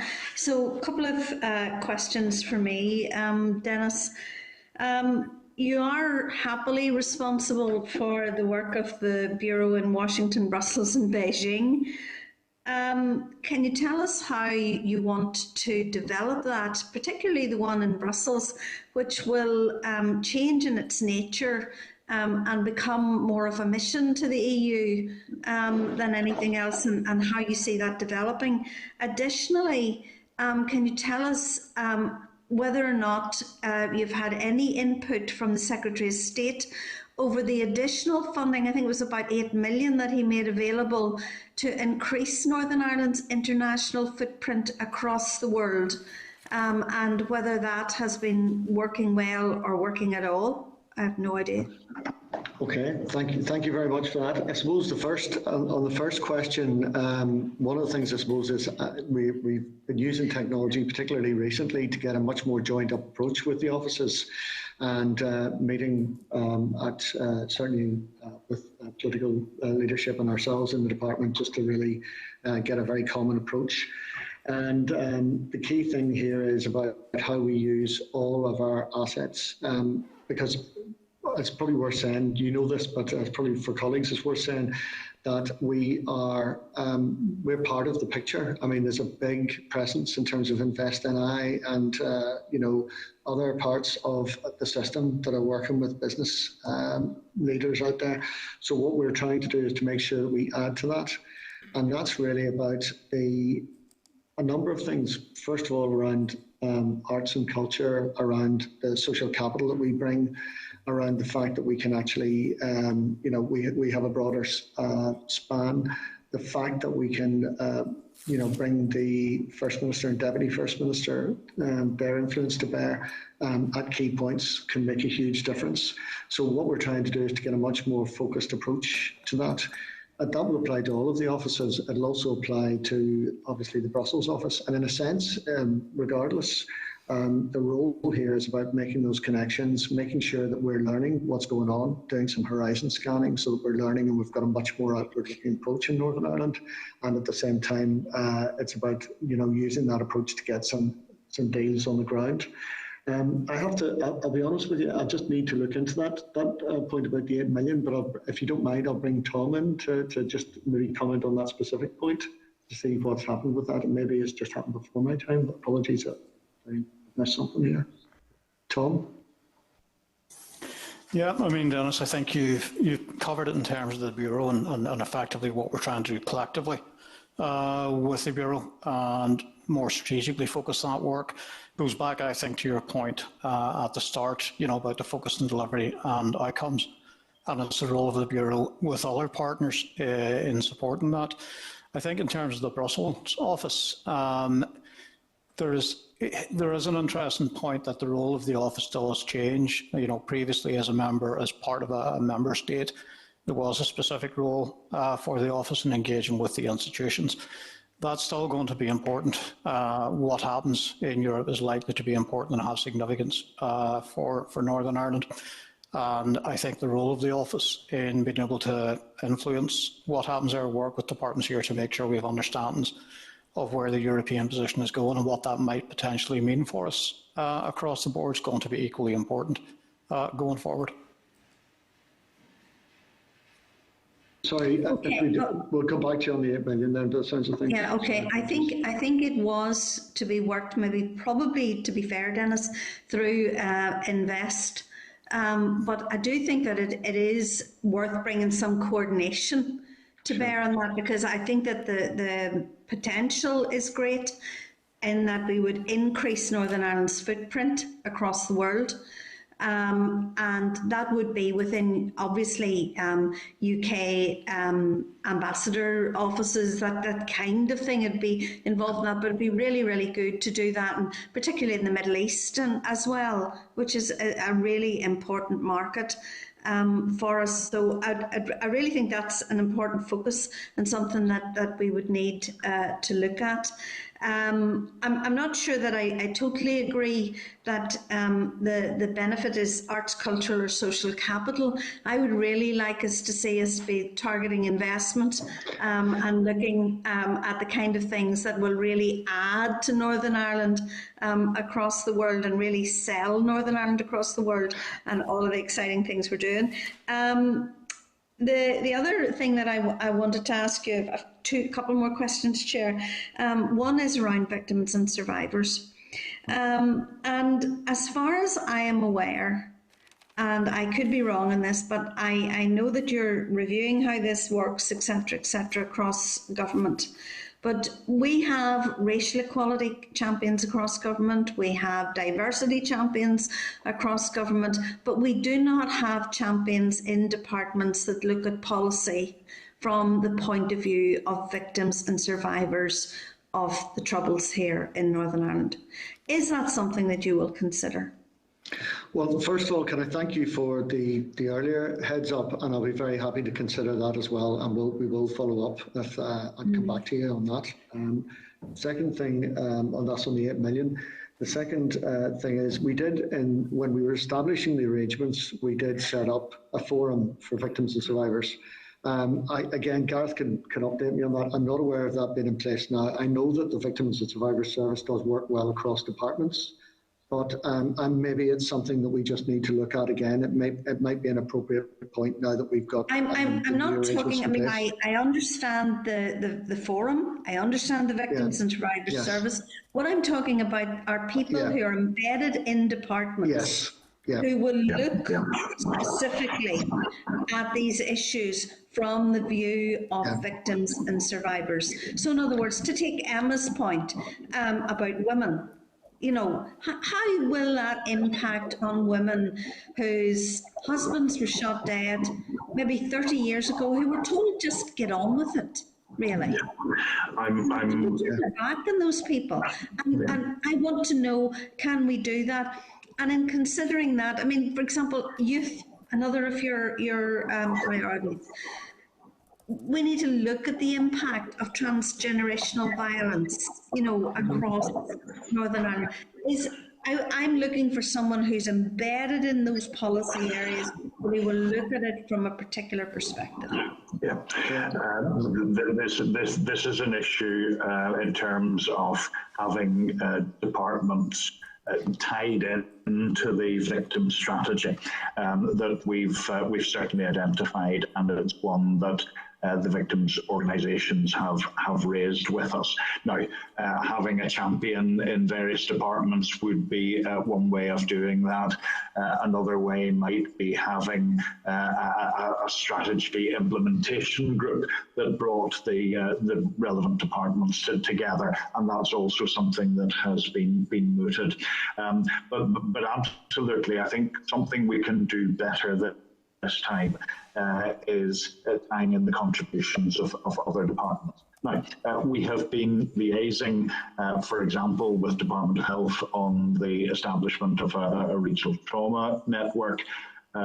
We have been liaising with other departments as and when there has been a need. And indeed, Victims and Survivors Service has been able, for example, recently, and some of the needs for other kinds of victims and survivors, has been able to contribute some of its expertise to discussions within departments. But I would agree with you that this is something we need to get right so that the needs of victims and survivors are becoming mainstreamed into the work of other departments, are being thought about in the work of other departments. And there is certainly a commitment to do that better this time around. On transgenerational impact, there was a very useful publication that was launched just a couple of weeks ago by the Commission for Victims and Survivors. It's called "It Didn't Stop in 1998." And reading that, you hear the voices of young people themselves coming through that piece of research about the impact that it's had. I've said that I would expect gender to be one of the streams that will inform a new strategy, and transgenerational impact will be another of those streams. Indeed, there's been quite a bit of research going on that with CVS. So happy to confirm that is very much on the agenda. Is an alternative route to making sure is to place a duty on departments to consider the impact of their policy on victims and survivors? Is there a duty? Can we place a duty? I mean, with the greatest respect, Gareth, I understand how victims and survivors are so frustrated. We have talked about a regional trauma service for victims and survivors since Noah built the Ark. Like it is that long. Yeah. How on earth can we not be doing these things when we consider that in order to allow Northern Ireland to move on, we have got to address the impact of violence on victims and survivors, and on the young people who've lived all their lives with the legacy of that violence in their homes, etc. Maybe if I could come in at this point, I think those are points are well made. What we'll do, obviously, we're into phase 1 and phase 2 of there's 3 phases in the development of the strategy, and actually we can build this into our consideration. And obviously, ultimately, it'll be for the ministers and executive to decide. But we've taken on board those points, and I think we just need to take those away with us. But certainly, we've heard what you're saying very clearly. Okay, I probably, Dennis, maybe will write to you separately about this, because it is an issue that exercises me considerably. And I every time I speak to victims groups, and I do so regularly, and every time I speak to victims groups, they feel that everything is stacked against them. Mm-hmm. And that people find it very, very difficult to get through the system. And, you know, strategies are fine and they're grand and all the rest of it, and they give big organisations like the civil service direction, but if we're not making a difference to people's lives, it's all a bit pointless. Communities in transition is my next question. You've just announced significant funding for communities in transition. It was indicated, I mean, for example, in Lurgan, we have one part of Lurgan that's fully in the Communities in Transitions programme and the other that isn't. And there was to be some funding for those communities that live beside and are just as impacted in many ways by what's going on. Can anybody bring me an update on that? I'm not sure if we've got an update with us right now, but we could certainly respond on that, unless, Gareth, you've got something that you're aware of on this. I think we can provide some more information on that. I mean, certainly the kinds of interventions that are being delivered through communities in transition, about community development and community safety, about the needs of young people that are very much highlighted there, personal transition, restorative practice. They are all things that can have a wider impact on the locality, but happy to take away the specific point you're making, and we'll come back on that. Okay, can I just ask one last question, Chair? Sorry about this. There's a lot of stuff to come back to me on, Dennis. I shall expect this within a short period of time. Programme for government, how has COVID changed it? Well, Karen could talk about it in a bit more detail, but I suppose the big change in terms of programme for government and COVID is the fact that there's no point in going back to where we started. We've got, you know, 2 things, I suppose. First of all, we know a lot more about what we can do through technology. I mean, doing this sort of thing 2 years ago would have been unthinkable. And using the sort of technology we've got, we have a very big change in expectations. We talked about some of that earlier, what people expect in terms of being able to work. There's been a big change in terms of people's expectations around employment. And also there are big new opportunities coming through green growth and through some of the sustainable industries that we're looking to get investment in through. So all of that, which again you'll be very familiar with, so all of that needs to be built into the programme. And I suppose those are the big contextual pieces. I suppose the other piece is, if we get this published as a programme, it will be for the first time a full outcomes-based approach to the programme for government in Northern Ireland, and that will make a difference in its own right. Karen, did you want to add anything to that? Yes, thanks, Dennis. I would just probably add 2 specifics that have been brought into sharp focus around COVID. The first is the need to look at harms from a citizen perspective, and that was at the core of Dennis's opening remarks. And the second one would be the importance of resilience, and I would include business and community resilience in that, as well as public services. Final question. Have you got a budget? We haven't got an agreed budget position as yet, but we know what we're looking for. We know. You want to share that with us, Dennis? I suppose we've given an indication of what our opening budget was this year, and the main thing is, I mean, at the minute, I suppose, I should say, at this stage in the process, we're being tested in terms of the fact that there may well be reductions being sought across departments. So at this stage, we've got proposals which will be about how do we actually achieve reductions. But those have to be agreed as yet at a ministerial level before we can feed them through.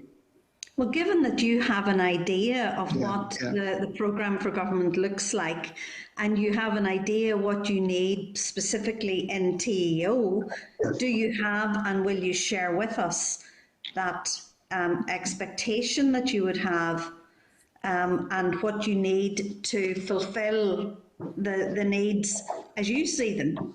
I think that, what I should have said is my expectation has no weight on this. This is about actually what ministers need. So there's some further thinking needs to happen at ministerial level about this before we'll be in a position to do so. But we'll be very, very happy to do so when we can, as soon as we can. And I suppose we know that in terms of the programme for government, I mentioned earlier there's the three elements in the transition programme. So I mentioned the early interventions, the skills piece, which you'd mentioned previously on the 13th of October, and actually we fed that into the process. And I also mentioned the green growth piece. Now, those are areas where those will not be all achieved in 1 year, as you know, but we'll want to make sure that we try to build in bids through that, but for those sorts of elements. But in the first instance, we will be pushed, like all other departments, to see whether there are any savings. Our challenge with that is the fact that we have these vacancies, and in order to pay for those, we will need to have funding. Some of which, at the minute, we're relying on is specific earmarked funding for example, for COVID. So we'll need to be able to kind of bring people in and pay for them, and that's the key piece. That's the challenge for us at the minute. So I can't give you numbers on that because this all needs to be agreed at ministerial level. But before we'll have specific proposals that we can bring. But that's where we are at the moment. Okay, thank you very much, Diane, for your contributions there, and I can feel your frustrations around victims and survivors. And there is one major failure, and that's the failure of the First Minister and Deputy First Minister to appoint a Commissioner for Victims and Survivors. That post has been vacant for almost 20 months, and that doesn't help the process at all. So our final questions is coming from Christopher Stolfer. Can I bring Christopher into the spotlight? And Christopher, I'm really, really sorry, but we are under time constraints here within the committee. If you could perhaps make your question short. Thank you. Oh yes, always happy to be concise. Hope everyone always applies that standard. Firstly, about 5 hours ago, the Minister for Agriculture announced that he's instructing his department to make the necessary preparations for the invoking of Article 16 should the talks in London or between London and Brussels fail. Can I ask, is similar prep work being done in the Executive Office in order to scope out that possibility? At official level, we're always keeping a very close eye on possible contingency planning issues that we need to address, and this is obviously one of them. So I don't know if Karen or Tom want to come in with any more detail on that, but that we are making arrangements as best we can to look at a range of scenarios, one of which is Article 16. And that's obviously at an official level. Go on and Tom. Yep, sure. I mean, if I come on just first on that one, Dennis. Obviously we are monitoring the progress of discussions on where those might go. There is work through the interdepartmental steering group to look at the possible applications of that and how that would feed in more generally to our contingency planning.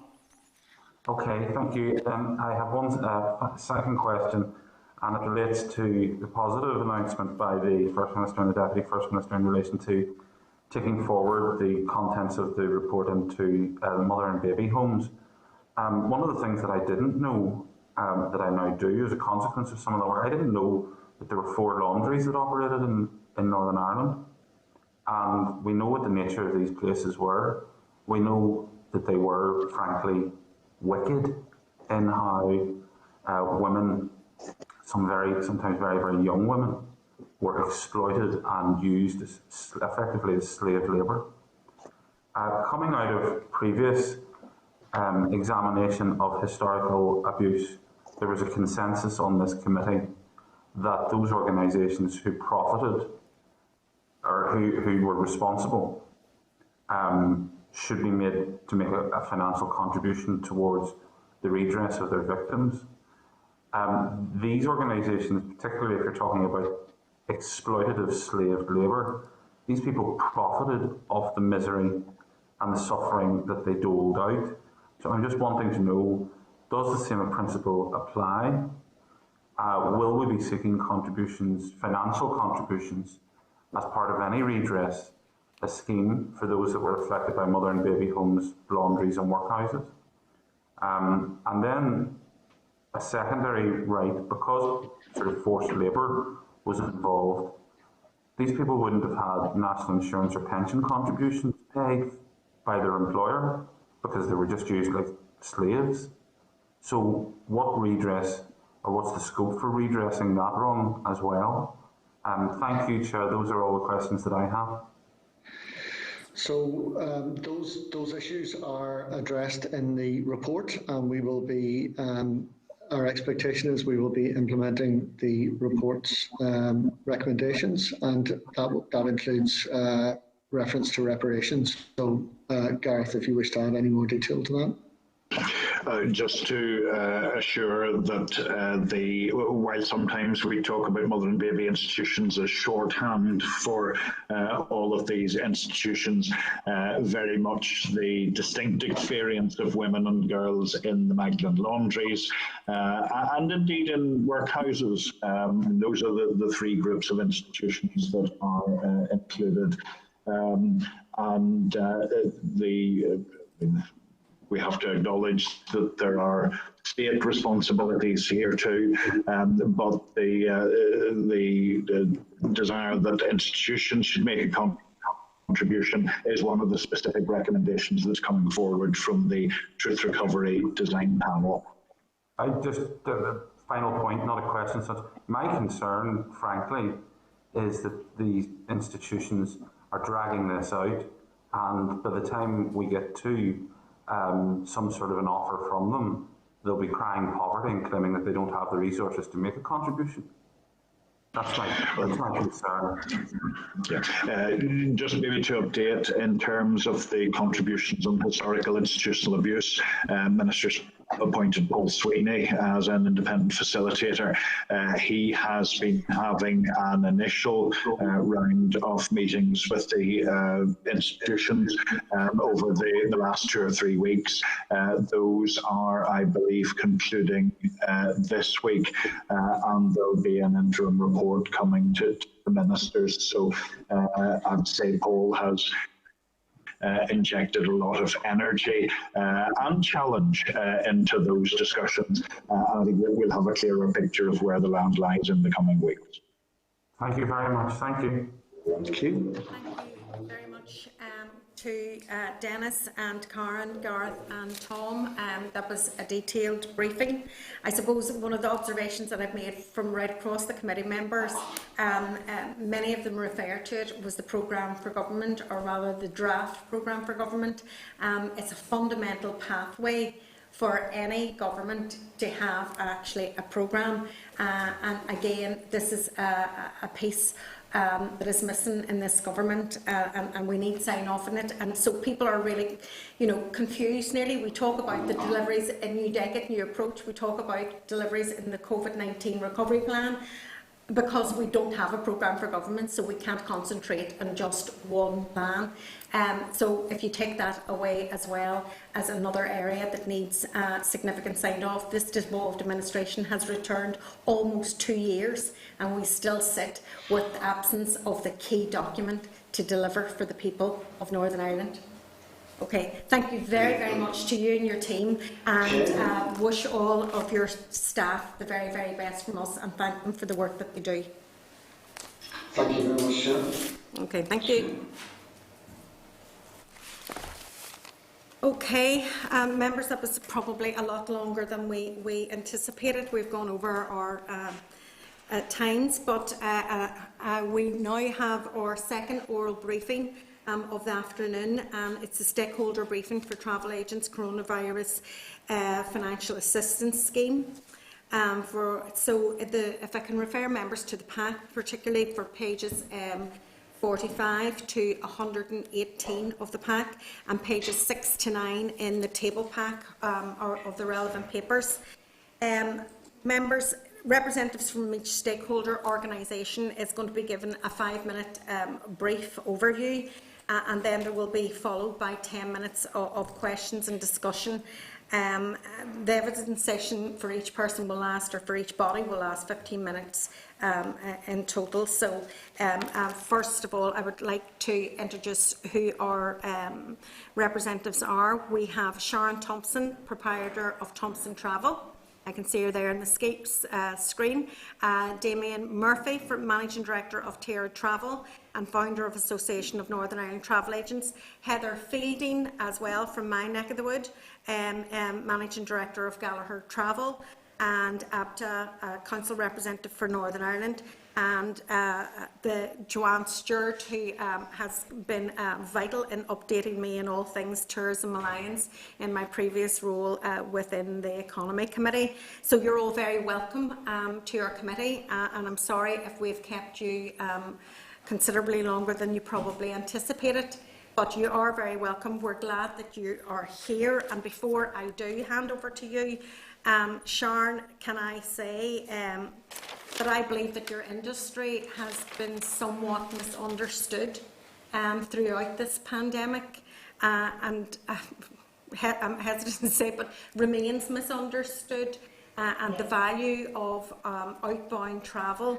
to the economy it hasn't been always clear, and there hasn't been a lot of clarity around it, and you've been dangled from pillar to post before people actually sat up and took cognizance of what you were actually saying.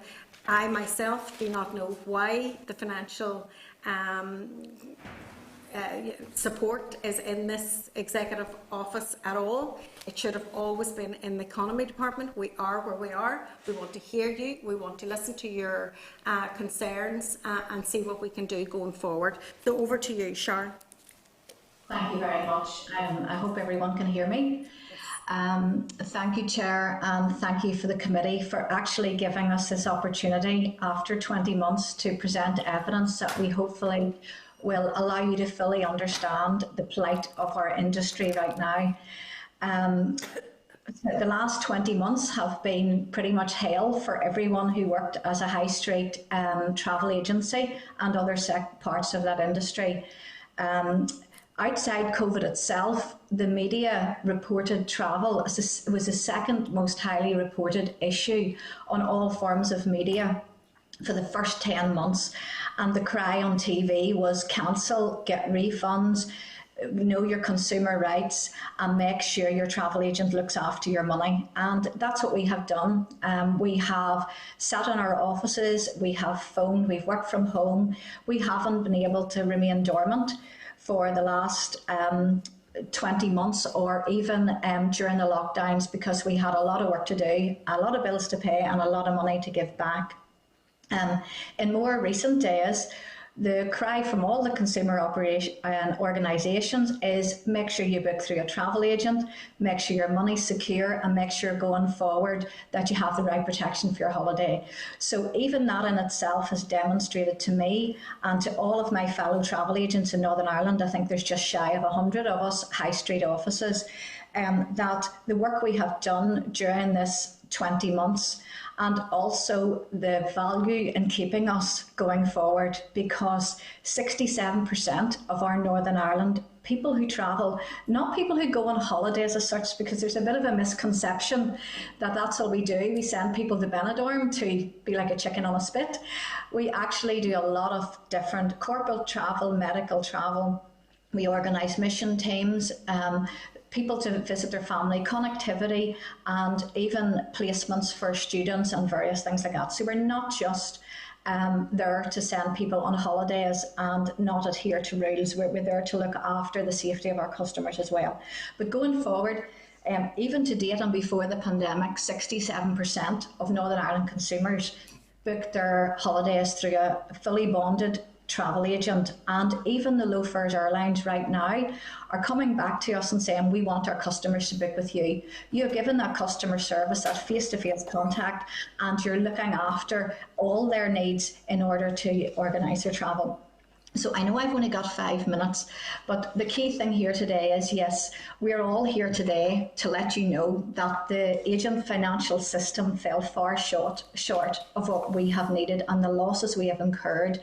And the comparisons, I mean, I can refer to my briefing paper that I submitted for yourselves, but I'm sure at some point you can read through that, because I think I've fully put together the issues that we have faced in great detail, and I'm happy to take questions.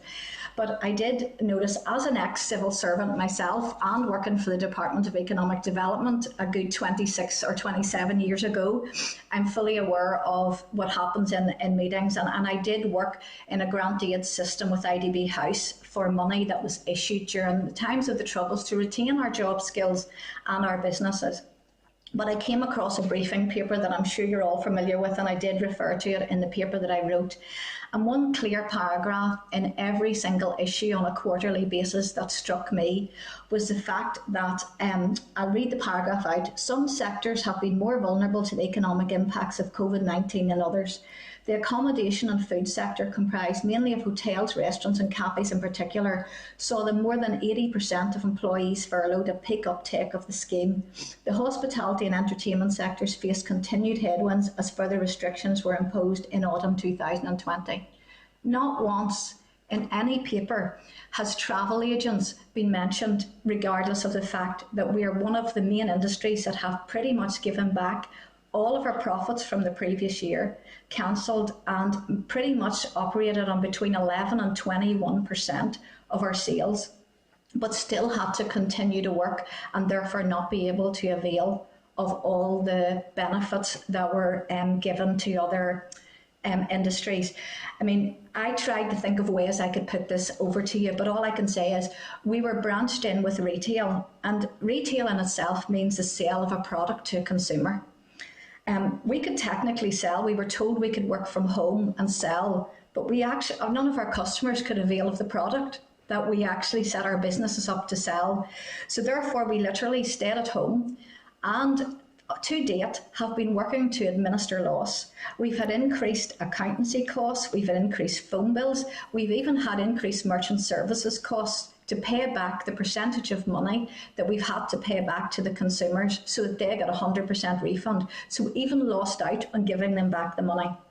But I know I've only a few minutes, so I want to refer to, and I don't know where exactly it is in your paper, but I have a diagram on one of the documents at the back of the paper that I submitted. I'm not sure if everyone has that or you can see it, but I think if it would be good if you could look that up and I can talk through it a little bit, because what I had to do was look at the inconsistencies and the disproportionate amounts of money that were given to other industries. I mean, I was trying to compare what we do to someone else. It was pretty much like saying, if you're a hairdresser, you can open, but you're not allowed to cut hair. Or if you're a butcher, you can sell meat, but we actually don't have any.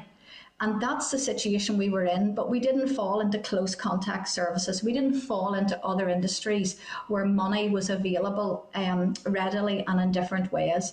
We fought for £10,000, which we only got in July. And yes, you're right, Sinead, and I did have a conversation with you at Stormont.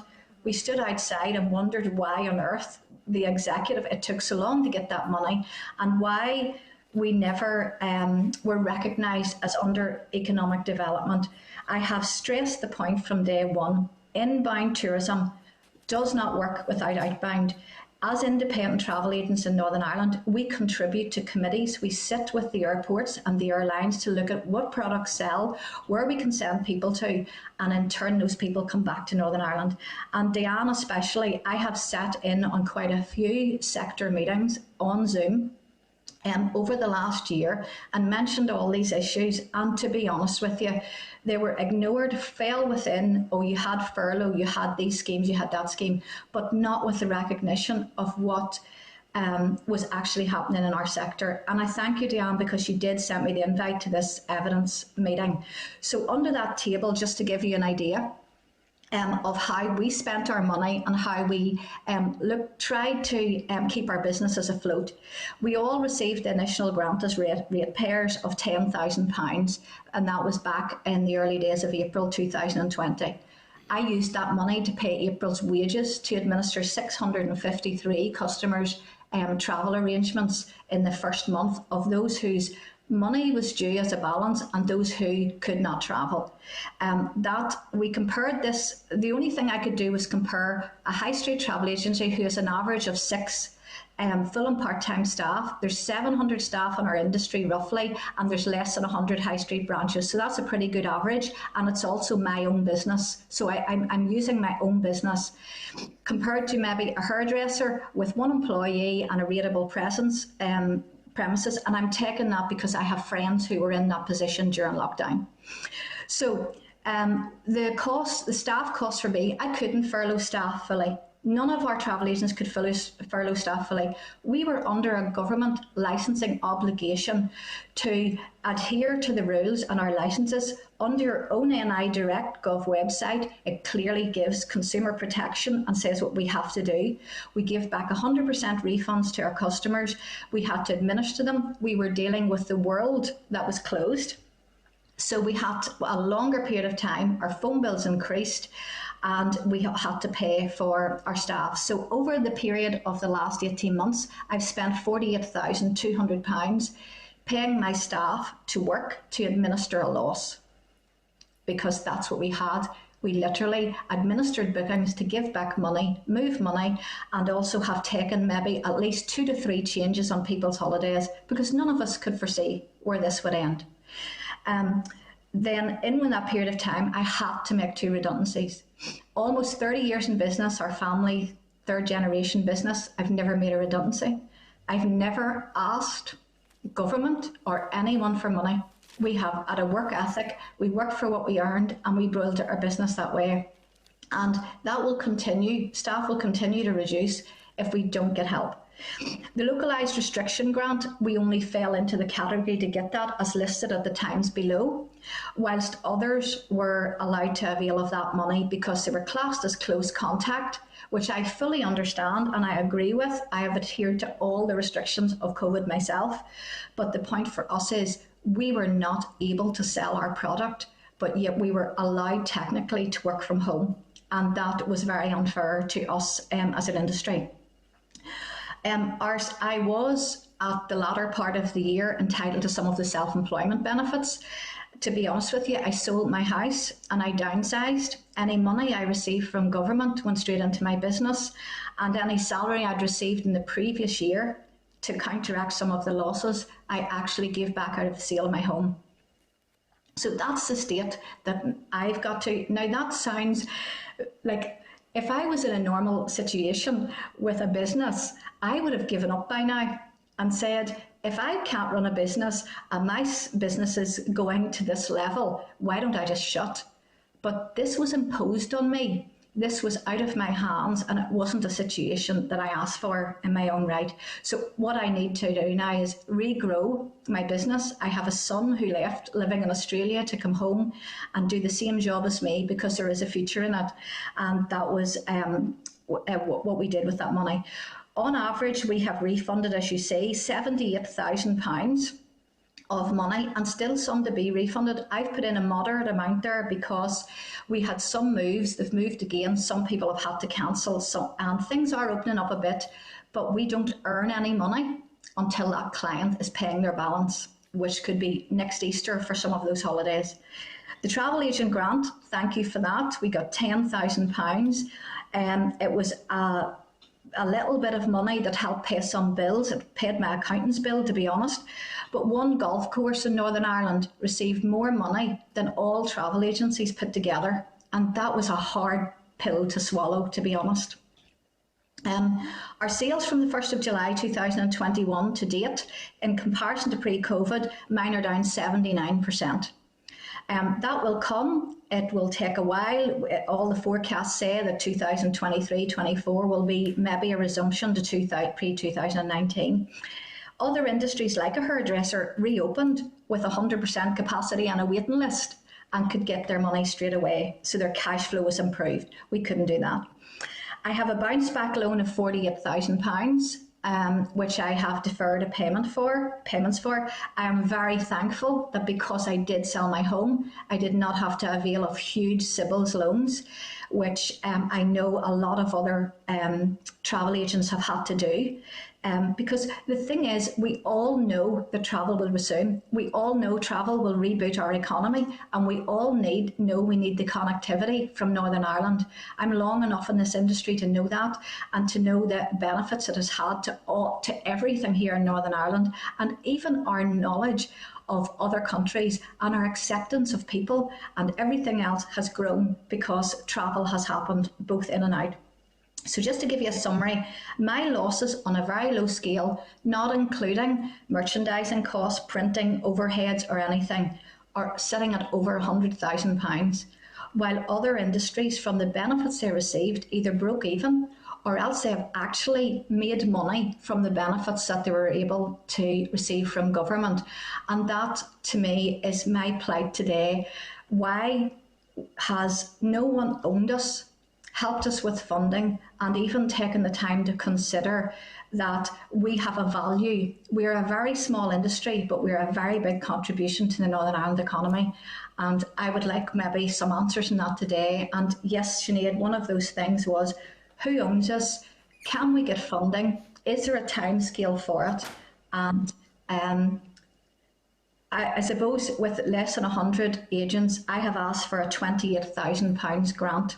That is nothing compared to my loss, but it's a sum I've calculated based on the cost of retaining my staff, based on some of the monies that will help us to retrain staff because we are losing valuable skills within our industry. And if I take a figure to give you an idea of 700 staff in our industry, roughly, in our small travel agent but high street contributing agents, if we lose 45% of our staff in the next few months, at an average of £4,500 per person in redundancy, that's about £1.5 million at least that travel agents will have to pay out. They won't be able to do it. Some will go bust. And where does that fall? So we're asking, and I'm asking as an individual agency, to consider the fact that we have been here, we've been on the high street for nearly 30 years, and we need your help. Okay, Sharon, thank you very much, and thank you for being so open and honest about your own business and about your own sector. And again, you have not been properly dealt with as an industry, and that there is no doubt. I think just some of the observations, and by the way, members, if you're looking for that loss versus assistance table, it's on page 53 of your pack, and that to me tells a story on its own. It compares and contrasts the inequity of support given to this industry compared to others, particularly like the close contact sector, like hairdressers and everything else. So it is an industry that hasn't been treated equitably, and it's an industry that we all rely on, and if it was missing in our high streets, it would be a real loss to us all. And the one thing that comes out to me in this is that 30% loss of skill base, which you've referred to in your notes as well, and the impact that it will have on your ability to recover when the industry opens again. Remember, this was the first industry to close down. The work didn't stop. In fact, the work got harder because it was trying to pay back people, make cancellations, even do rebookings, and then cancelling again and again and again. We all know how that all played out. They were very, very busy, but they were busy actually not making any money at all. In fact, quite the opposite. So, it's that skill-based loss that is particularly hard to recover from, because you need sustained until next year, probably, as you say, Easter, May, when people start paying for their summer holidays, that's when you get money into your bank accounts again. And it's just the nature of that business. So how will your industry sustain that significant skill loss? Well, this is the thing.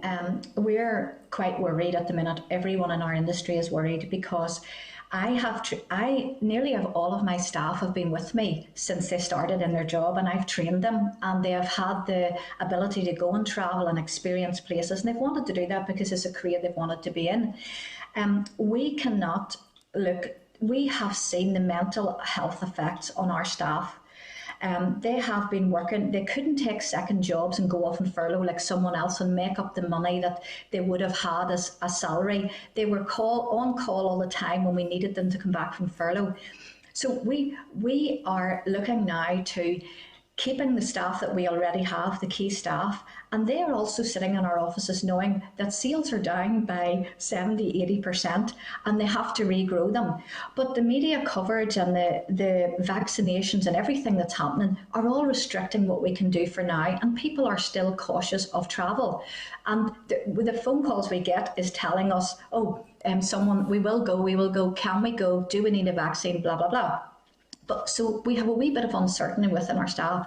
But what we also are going to do is we have a regrowth issue as well. And to sustain staff, we also need to start looking at getting some staff in the future back into our businesses that we can get a new skill base started, so that by the time 2023-24 comes, we have trained some new staff as well in the skills, because we have lost staff within our industry. It's not easy to make a member of staff redundant and then expect them to come back when they've had to get another job somewhere else, because we were failed during all of this. I honestly know if we would have been treated the same as other industries at the start, we could have kept a lot more of those jobs and looked forward. And now we're sitting in a position where the travel industry is desperate for help from government, because we want to avoid paying off what's estimated to be another 45% of travel consultants to get us through the winter months. As you said earlier, Sinead, November and December are our quietest months.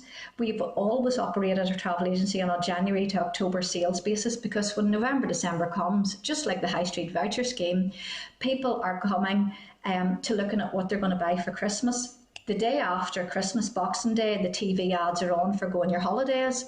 So, and then in turn, that's people booking for summer. So we are not making money. We need cash flow. We don't need a scheme. We need a grant aid to sustain the jobs and the skills that we have to keep us going until such times as we can stand on our own again.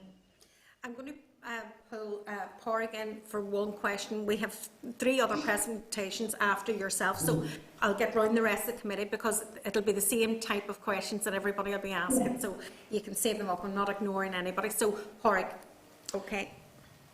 Sharon, I really appreciate your honesty and what you've told us, and I think that everybody in the committee shares that.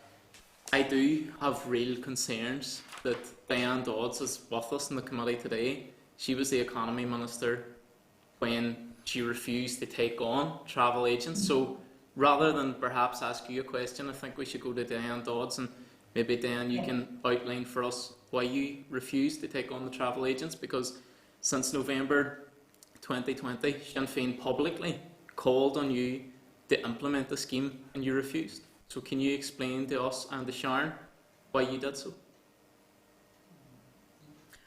To be fair now to Diane, I will let her come in at her given point in time. Is that okay? Well, I would prefer she came in now to answer the direct question. I can't see her. She's up in the spotlight. Is she up in the spotlight? Dan, would you like to come in there? Yeah, I absolutely would like to come in, and really I'm not interested in political point scoring from Sinn Féin. What I am interested in, and the reason it was actually me that wrote to the former chair of the committee, Colin McGrath, and asked him would he consider doing another evidence session for travel agents and their staff, because there were still ongoing problems within the industry and that this industry would take longer to return to normal than any other industry. So I'm not terribly interested in Pádraig's political point scoring, but I would be interested, Chair, if you will allow me, in asking a number of questions to Sharon, because I think there are some really important issues that she has highlighted. Diane, can I sorry, Diane, I don't want to cut across anybody here, but can I let Pádraig finish his questioning of Sharon as well, rather than we get back into, because there's a few other members of the committee that have their hands up to question Sharon first. Chair Pádraig said he doesn't want to question Sharon, he wants to question me. I'm not really sure why we invite people to the committee and don't question them. Can I come back on that? Yeah, sorry, bring Pádraig in. The role of this is to establish how we can help the travel industry. You refused, in your role as former Economy Minister, to take on that brief. You failed the travel industry. And I want you to explain to Sharon why, I don't know why you're smirking, because Sharon has just told you something that is a heartbreaking story for the industry. So I don't find any of it funny, Diane. And I would like you to explain to the travel industry now why you refused to take them on. It's your department. I didn't. The executive decided, because the Department of the Economy was showered with a very big range of grants, the Executive Office decided to take it on. The Executive Office committee was the committee that heard the evidence, etc. So when we finished the point scoring, Chair, I think that we should ask Sharon, because this is the point of this evidence gathering moment for her. In light of the continuing travel restrictions, the uncertainty around travel, how does she estimate her business going forward in the next number of months compared to a pre-pandemic level, so that we can gauge what it is that is required within the industry to make a difference for them? Just before anybody else, we do this cross, because I want this to be an effective briefing here from the industry. I don't want, I mean, this industry has been damaged quite significantly. I am not bringing them to brief this committee and it become a fight or a bun fight between members of the committee. Sorry, excuse me. I want to hear from the reps, and I want to hear from the reps with the greatest respect. We can have our discussion after we hear from the reps, rather than us talking across to committee members. I want to get into solution mode here.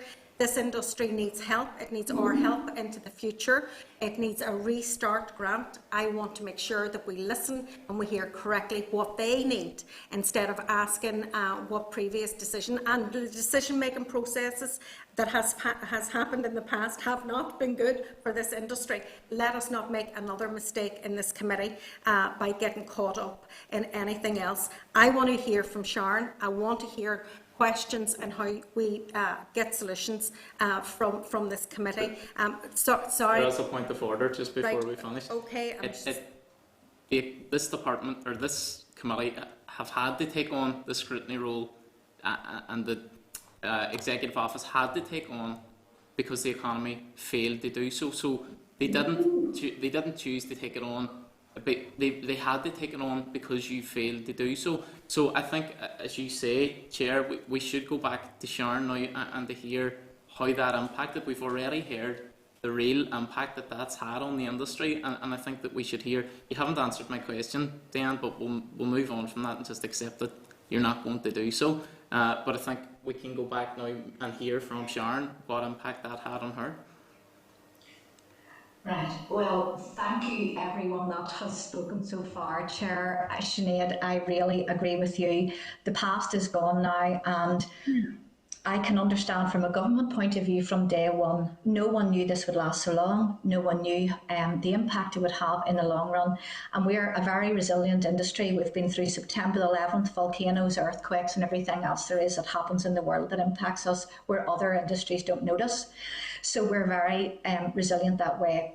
No one who works in travel is there to make huge amounts of money. We love our job, we make a living, and that's all we've ever done. So with all due respect, everything that has happened, yes, we have all these questions about why the DED didn't take it on and why the executive did. But for me, I'm trying to survive as a business owner, and I can, in answer to Diane's question, we have seen a small growth in travel, and to give you an idea, pre-pandemic, I was set to have the best financial year from 2019 to 2020 that we had had in 30 years. People were travelling, there was lots of flights going out from Belfast, and if I am speaking correctly, inbound tourism was set to have its biggest year in 2020 as well, based on the amount of people who were going to visit this country, fill our hotel beds, and also in turn let us send people to other parts of the world. So in relation to pre-pandemic, I have to say I was trading last year on 10 to 11% of what those figures were pre-pandemic. Now that 10 to 11% was not new bookings. That was a small percentage of people who wanted to move and shift and really weren't that afraid and thought things would be a lot quicker, or maybe that to visit family or needed to travel.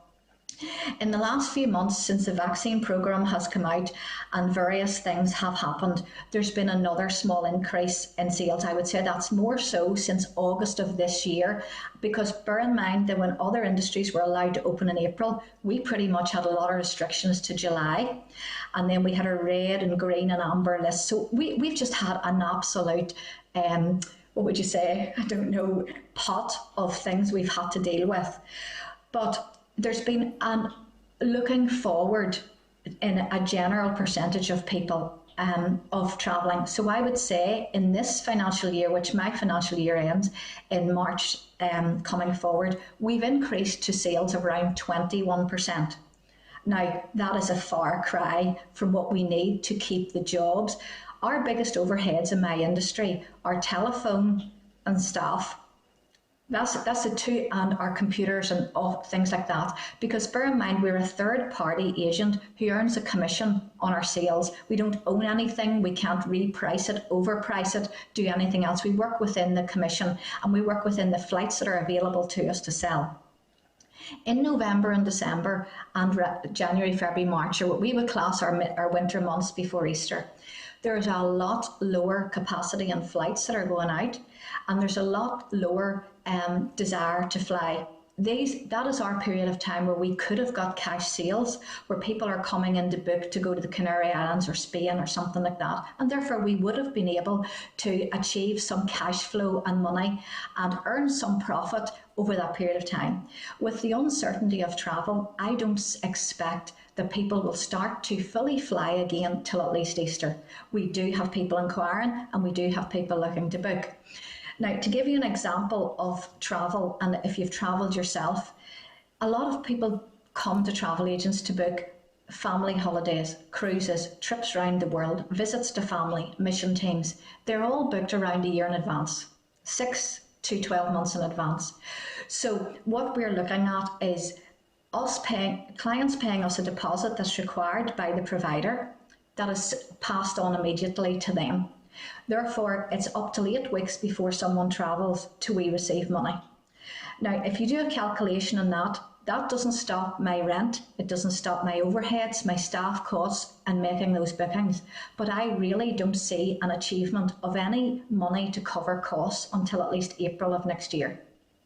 If I was to ask the executive for what I needed to be able to run my business without losing more money, I would be asking for 3 times the amount of money that I have probably put on this paper. But I understand there's lots of industries in need. there's a lot of people that need money. I'm looking at me as an individual, but I'm looking at all my fellow travel agents who I feel for and in the same position as me, because even on this panel today, the 3 agents that are speaking to you have all been in business for over 30 years. So we're all very different from the generic travel agents that are based in the mainland, because we all have a passion to keep the connectivity between this island and the mainland, and also further afield. We don't want to go back to the days to having to go via London Heathrow for everything if we lose our flights. So we want to be able to sustain the staff that we have until such times as we can make and stand on our own feet and bring the money in. Okay, Sharon, thank you very, very much. And I'm going to move on, and I'm going to ask Damien Murphy, Managing Director of Terra Travel, to make his presentation. Hi, Damien. Hi, John. Thank you very much. Can you hear me okay? Yes, we can hear you perfectly. Okay, well, firstly, I've been invited here today in my role really as Chairman of ANITA, that's the Association of Northern Ireland Travel Agents. And having listened to what Sharon had said there, her accent speech there, some of mine is going to overlap, because I'm really going to echo what other agents have told me to put forward today. ANITA was formed, I have to say, very hurriedly at the start of the pandemic to try and give our sector some sort of political voice, because we really had very little idea, or most of us had very little idea, how the process worked. And I'm not getting into any rows or anything, but obviously to date we still sort of are homeless without a department that we really can refer to or contact or whatever when we feel we have problems. Now, most of us in our industry are members of bigger organisations, parent organisations, but really throughout the pandemic they have fought the fight on a national level, and I don't think any of them really have got involved with us on a local level and tried to fight it on a Northern Ireland level. So in dealing with members, the travel agents of Northern Ireland, these are some of the thoughts that they put forward and asked me just to mention today. I'll summarise them a wee bit at the start, and then I'll just point them at the end and give you my views briefly on going forward, and I will keep to my 5 minutes here. Now, as we've heard, furlough for most businesses was the saviour and the lifeline, and without them, hardly any business who needed staff, off would have survived. Unfortunately, we were the business maybe that needed it the most, and we were the one that could utilise it the least. We had to keep our staff in. They had to try and keep our business surviving by rebooking, by not letting everyone cancel, take their money and go away. And they had to be there to help me administer, and all agents administer refunds and things like that. And I think we operated differently to the south of Ireland, and I believe the south of Ireland were allowed to have their staff in. They still could claim it wasn't called furlough down there, but whatever their payment scheme was, they still could get paid, but they were allowed in to do administration work. And I believe, actually, I've been told that still will run until the end of this year. For a long time, our industry was vilified by certain quarters. We were partly blamed for spreading the virus. I know travel was an aspect in that, but our industry was personally blamed in a lot of it. So, stress was a big level for our members. When we came back, the word illegal was used to describe travel. And when businesses reopened in the spring of this year, travel was still illegal. So we were told we could reopen our shop, bring our staff back, but it actually was illegal to use our product at that time.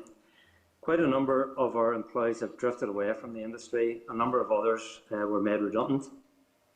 And going back on what Sharon said there, I can now tell you, I estimate we have already lost about 25% of the staff. It's certainly at least that of the staff employed in our industry.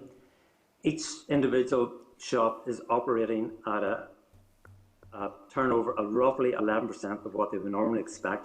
And through that core year, the 11% actually was people paying deposits for future holidays. So when people pay a deposit, our agents simply pass it on to tour operators. We don't retain any of it. So really, in terms of making money or cash flow, it's of no use to us. I'll give you an example. Just my own company, Terra Travel. At the start of the pandemic, we had 22 employees. We now have 15. We have a 6-figure loan which we're starting to repay, and our company produced a set of accounts that are showing a 6-figure loss. Again, all of this completely alien to us. I don't think we've ever made a loss, and we're about to enter our 50th trading year. Now, okay, 15 people have tightened up my overheads to as tight as I can get them, but the problem is 15 people not generate the income to help me make a profit for the size of my business and cover my overheads, which are just over £60,000 a month. Now, throughout the pandemic, and again, I remind you, these are the thoughts of other agents have asked, have passed these on to me. Throughout the pandemic, we watched various successful schemes evolve. The VAT scheme, the VAT reduction scheme, the Eat Out scheme, the golf club scheme, which I'm not quite sure how it worked, but I know certain golf clubs did very well out of it. The coach and taxi schemes, they seem to get a little bit more help than us. The holiday at home scheme, which was very successful, and I applaud that, but again, in a sense, it was telling people, stay at home, don't go to your travel agent, so absolutely of no use to us. And now the High Street Voucher Scheme, again, a great scheme, but it's coming in our two quietest periods, months, so it's not really going to benefit us very much either. So, yes, travel is starting to open up again, it's starting to get better, but you've got to bear these points in mind. The part of travel that has recovered quite well so far is domestic travel, and that's the bit that people are more inclined to do themselves and are more able to do themselves. So we're not benefiting too much from that. The number of European flights available at the minute are approximately 20% of what they would normally be. So we have access to 20% less stock, if you like, for anyone who does want to travel over the next 3 or 4 months. Long-haul business, which for any travel agent is a huge part of our business, is only just starting to open. And you know that America just opened this week. And yes, all this is creating a lot of interest. Thankfully, I'm happy about that. But it's all for travel really from about April or May onwards. And it's not benefiting us in the short term. It will in the long term. We desperately need to look now at repopulating our industry. We need to stop our high street locations from closing, paying off staff, and the companies moving to either a home worker or an upstairs-based agency. It can happen, but we need some sort of financial bespoke package to help us. So in summary, what the agents out there are saying and what they're telling me, furlough was great, but we were the industry least able to utilise it, and we didn't financially benefit as much as any other industry. When we could open up, our product was illegal to use at that time. Travel is slowly opening up and beginning to improve, but it will be the spring, April onwards, before we start making any money from it. We have lost business to Dublin. They opened up on the 19th of July. They pretty much said, right, that's it, off you go if you're vaccinated. Their COVID passport scheme was a bit easier to navigate, and their testing regime was much less, so we did lose out a bit there as well. We watched, obviously, as I mentioned, other successful schemes put in place, and we are still operating under restrictions, and we still will. A couple of examples. Older people who don't have iPhones, iPads, and there are quite a number of them about, are struggling to come to terms with the vaccination passport, with the passenger locator forms, with other things that are now, to anyone who's going to travel, will have to become part of their everyday travel regime. Teenagers, still a bit of a trouble here, getting some countries to accept that one vaccine here is them fully vaccinated. I'm not an expert in that field, but that's my interpretation of it. Non-vaccinated people really can't travel. It's nearly impossible, so that's another sector. And the testing regimes, both from other countries when you go and on ours on return, are still proving a bit off-putting for some people. Our industry can be saved in Northern Ireland. We are worth saving. We still have well over 600 jobs here, over 90 high street locations, plus about 50 home workers. Surely our industry must be of some importance to the Northern Ireland economy, and any bespoke package that could be considered by this department, I feel, should be considered as an investment, not a giveaway or anything like that. An investment which I'm confident could be returned with a dividend in future. As for the role of the travel agent, Sharon has touched on that, totally agree with it. We think the figure is now into the 70% of people who will book with a travel agent rather than by other means, because of the complexities that will be involved with travel over the next 2 years, anyway, possibly further beyond that. So the role of the high street agent is vitally important, more so now than ever, and it can be going forward, and we can contribute significantly to the high street and the economy of Northern Ireland. Thanks for listening. I've been as quick as I can there. Thank you very much, Damien, for that. And travel is complex now. There's multi-layers to it. It's very clunky, and it will be for the foreseeable. Can I bring Pat Sheehan into the spotlight to ask a question? Thank you.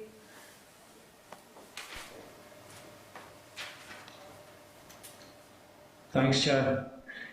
Chair, I mean, I think both Sharon and Damien have outlined very clearly the difficulties that the travel industry has had, and I don't propose to interrogate it any further. What I would suggest the committee does is write to the Economy Minister and ask him what he proposes to do, if he proposes to give any help to the travel industry, including travel agents who still aren't able to operate as normal. And I would ask that that letter also be copied into the Economy Committee. I mean, just for information, I mean, the Department of the Economy's Economic Recovery Plan was fully funded by the Executive and could use its funding to support travel agents and others. So, I mean, I fully accept what the witnesses are telling us today, and I think the responsibility to sort it out rests with the Minister for the Economy. That's all I wish to say on it. Thanks. Sorry, can I come back very briefly on that, Pat? Yeah, sure. Yeah, we have approached the Department of the Economy, and I have spoke personally to Gordon Lyons, and his reply has been that we don't come under his remit, and since we have been dealt with by the Executive Office in the past, we must remain there, and he cannot take us under his wing. Oh, okay, well that's disappointing. I mean, the previous Economy Minister stated that she wasn't able to provide help because she was sort of snowed under with other requests for funding. Now, I mean, I was in business myself one time before, and the worst thing you could say to any customer or client was that I couldn't get to you because I was dealing with another client or customer. It's unacceptable. That's the job title, Minister of the Economy. The travel industry provides a very important role within the economy here, and Sharon spelled that out very clearly. And I can't understand why there's any dispute about who should be responsible for this, and I can't understand why Gordon Lyons would be telling you that he can't deal with it, because I mean it's beyond my comprehension as to why he can't. The funding is there. The economy, the executive provided the funding to the Department of the Economy to provide support for businesses. I mean, I think it's straightforward. I know that you're caught in the middle of all this, Damien, and I can understand your frustration. But believe me, we are frustrated also about it. Thanks. Thank you. Thank you very much, Pat. And I'm going to move on now to the next presentation, and then Trevor will come in with some questioning if that's okay. Our next presenter is Heather Fielding. Hi, can you hear me okay? Yes, Heather, we can hear you perfectly. Thank you. Thank you. I'm here to represent ABTA, the Association of British Travel Agents. I'm obviously not just a figurehead, but I'm a working travel agent as well. ABTA is the largest travel association in the UK. Currently in Northern Ireland, we have 27 ABTA members with their headquarters here. Some of these have multiple branches, and then there's a further 12 managed branches, which are part of larger UK firms.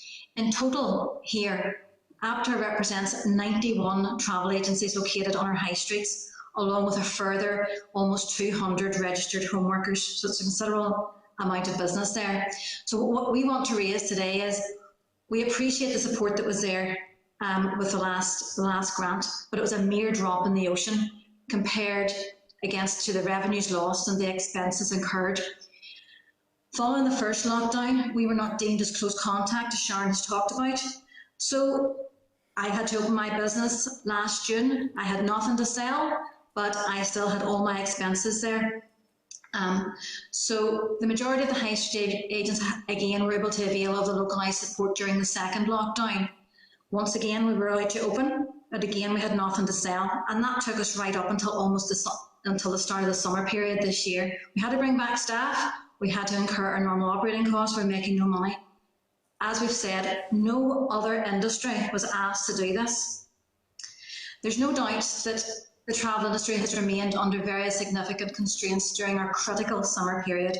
2/3 of our revenue is generated between June and September. This is where we make our money to tide us over the quieter winter months. Speaking to agents, we've done surveys, but I know from speaking to agents personally that they're not given the true reflection of the survey because it is so dire. Our survey shows that agents have operated around 24% in the period June to September this year in comparison to 2019, so we are nowhere near recovery. Bookings have increased, there's no doubt about that, following the relaxations in October, but they are still significantly down on 2019 levels. Our main gripe in the summer was the slow rollout and the undue complexities of the vaccination certificate process. It did little to improve consumer confidence in our travel industry. Our leading tour operators in Northern Ireland, such as Jet2 Holidays, TUI and EasyJet Holidays, have reported that Northern Ireland was the slowest market in the UK to get going after restrictions were lifted due to the complexities and the uncertainty over the vaccine certificates. Without further support, the future of our industry in Northern Ireland is definitely at risk. We have estimated that there is over 5,300 people in Northern Ireland employed directly by travel businesses operating within or having jobs dependent upon the outbound travel sector. Outbound travel in normal times is worth almost £300 million to our economy in Northern Ireland. Each outbound flight that operates generates over £37,000 to the economy in additional revenues, such as car parking in the airport, dog hotels, that kind of thing, you name it, it's all related. The outbound sector plays a critical role in sustaining our aviation networks. With those travelling overseas for leisure and business, it's vital to the viability of many domestic and international air routes, enabling inbound tourism as well as underpinning trading partnerships and inward investment. Given the economic importance of the sector, along with supporting local employment, it is vital that the Executive does all it can to support the travel agents through the continuing crisis. To talk about this personally in my business, I have to date refunded £1.2 million to my customers. That's a loss of over £150,000 in commission that I have had. Like, I'm coming to the end of my financial year now at the end of November, and like the others, we made a significant loss last year, and we're going to make another significant loss this year. So I'm now at the situation where I haven't taken any salary for almost a year and a half. I haven't been able to avail of furlough.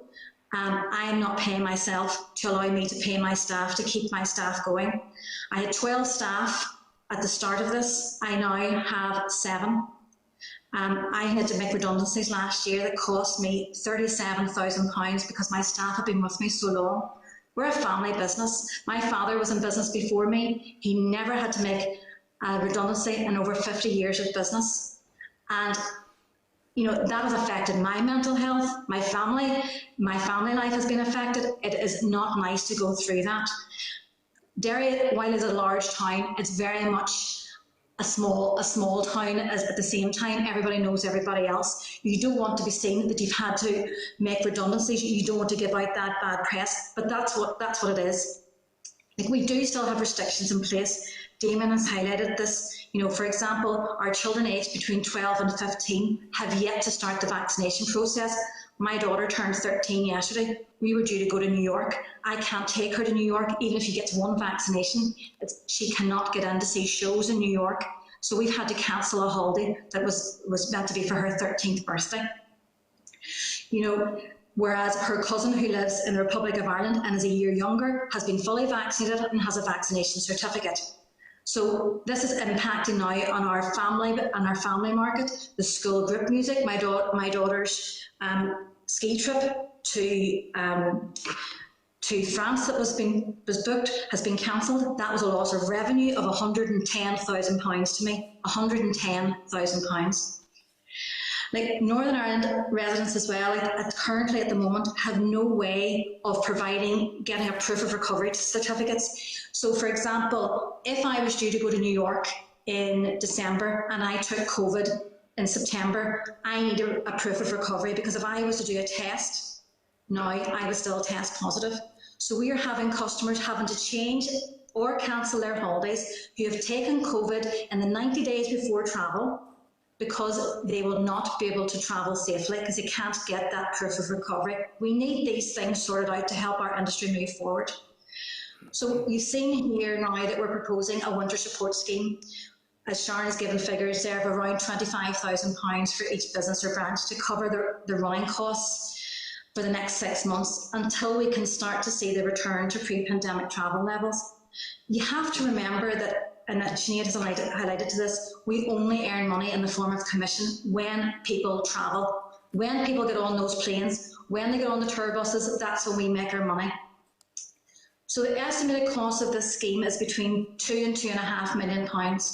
That's a small amount when taken into consideration what the industry is worth to the economy going forward. And not only that, what we have contributed to the economy in the past. There's no doubt travel will bounce back. It always does. We've been through everything, but nothing like this. You know, I followed in my father's footsteps, and I was always told to put money away for a rainy day. But this isn't a rainy day. This is a continuous monsoon. It's never stopping. So my profits that I put away, my savings, my private savings, have all filtered away. So we want to be here when it does get back. We want to improve, bring people back into the workplace again. And with the executive's help and assistance, we can do that. What we're asking is that our members are treated fairly and in line with other industries that have had very significant support to date. Thank you.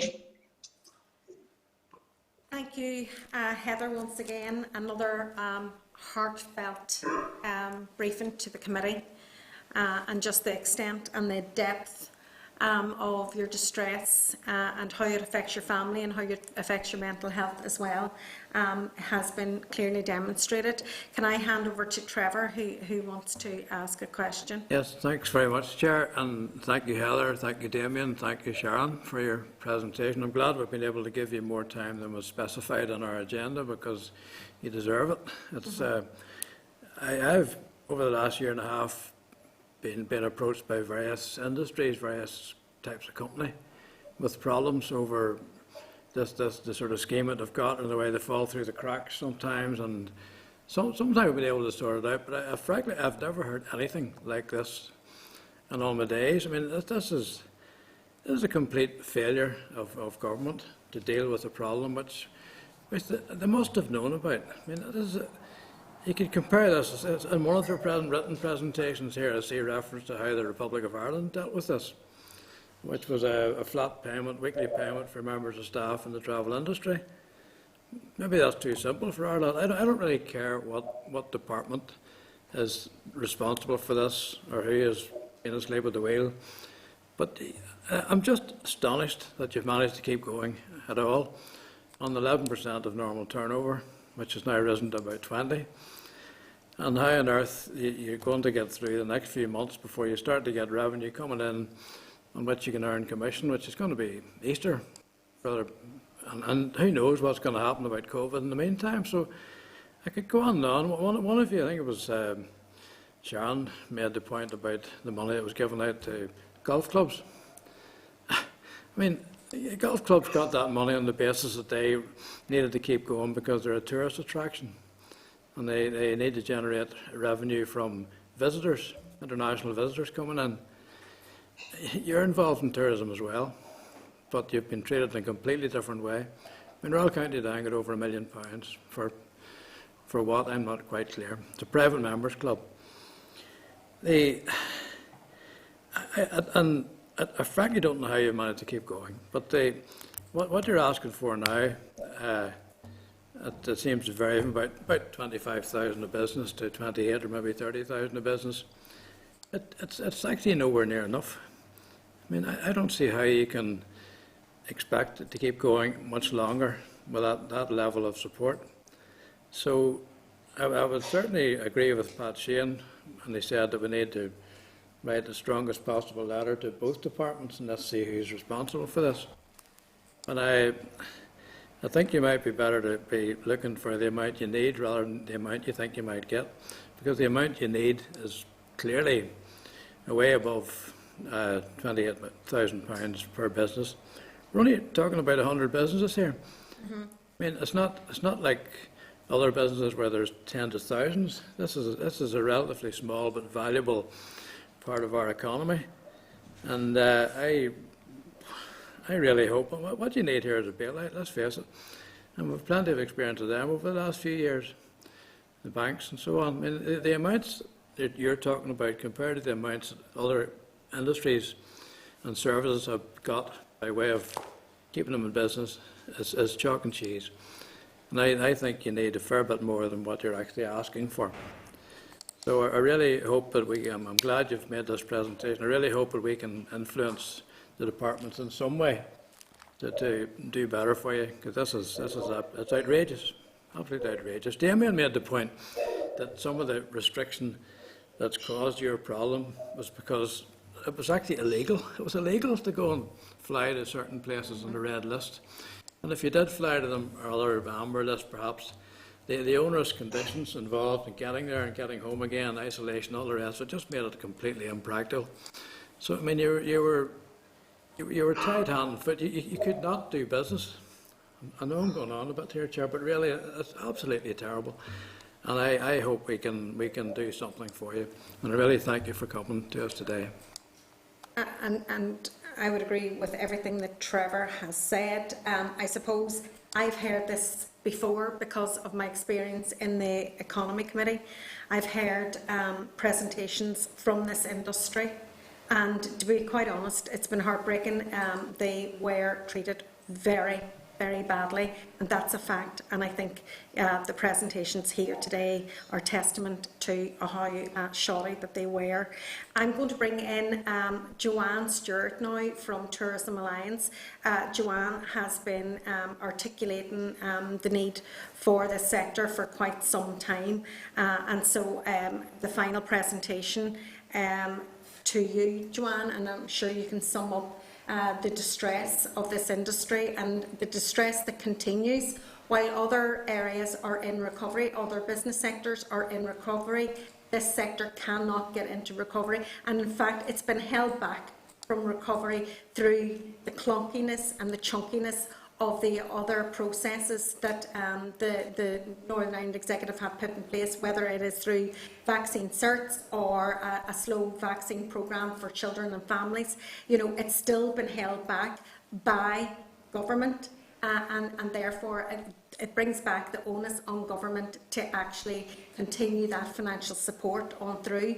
It's up to us as a committee afterwards to discuss how we do that, but certainly there are a number of financial COVID support programmes that are coming to a close. Our local high street, for example, voucher scheme is also coming to a close. So that gives a lot of capacity for the Economy Committee to take this back if it was a process of they had no capacity.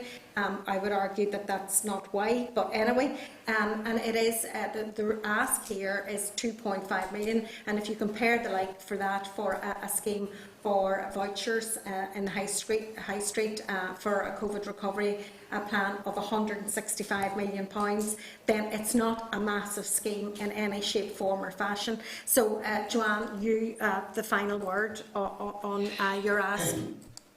Yeah, thank you very much, Chair. And I think, as we've heard from the three presentations, there's not anything that I can add to the the terrible time that the travel agents have had.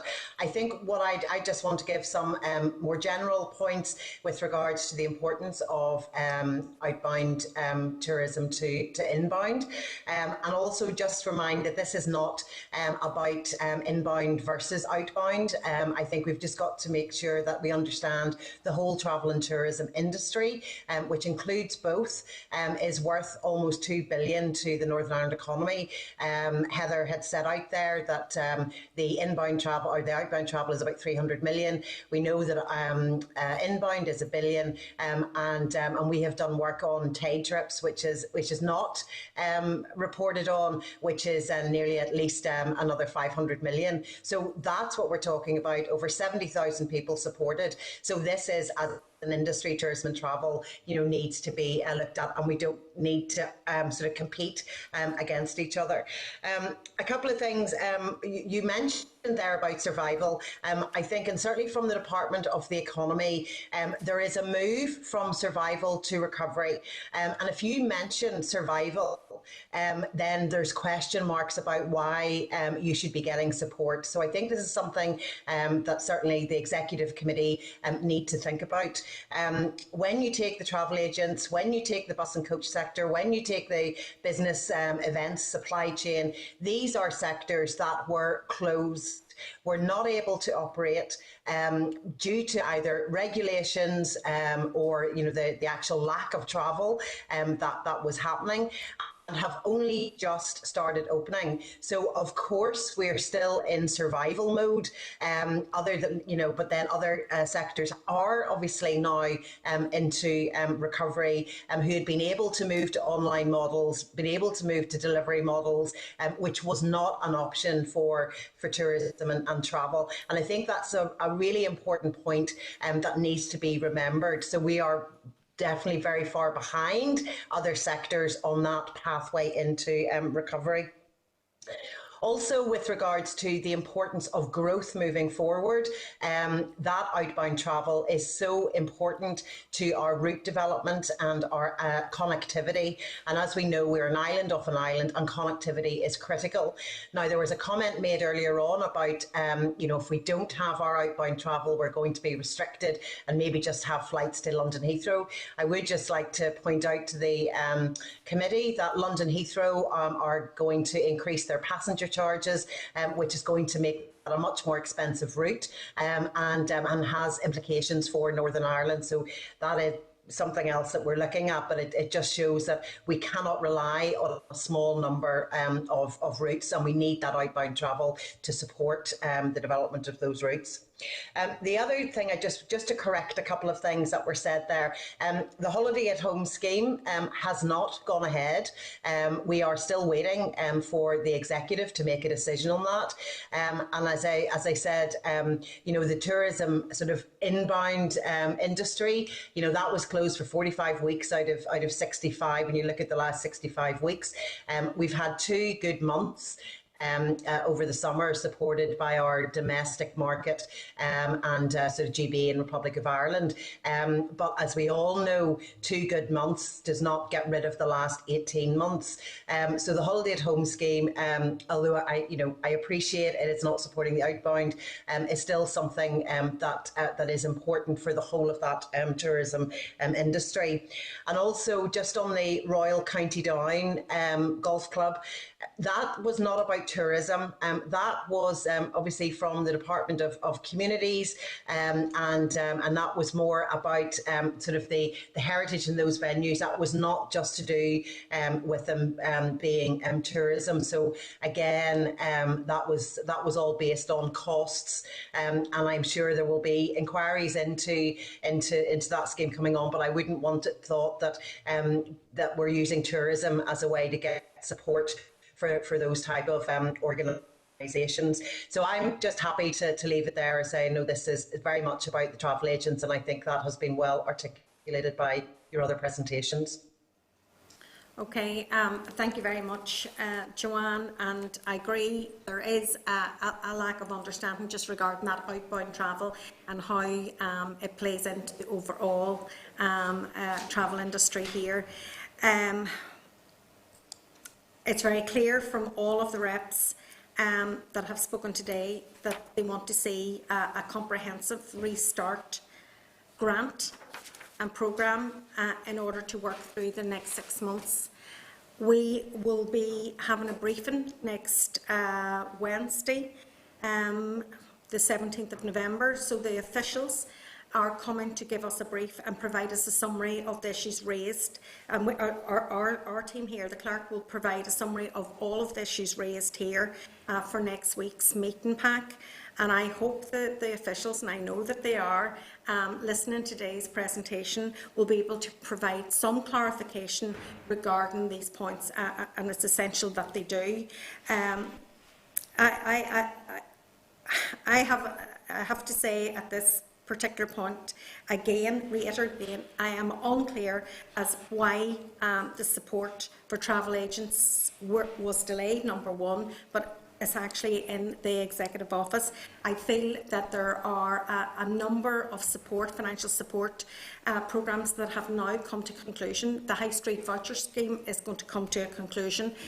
There is capacity now within the Economic Committee or within the Economy Department to look at that as well, and we will bring that to their attention and find out just exactly why is there such a reluctance to deal with this this industry when it is such an important industry to the wider benefit of Northern Ireland, because outbound and inbound are connected, and it's how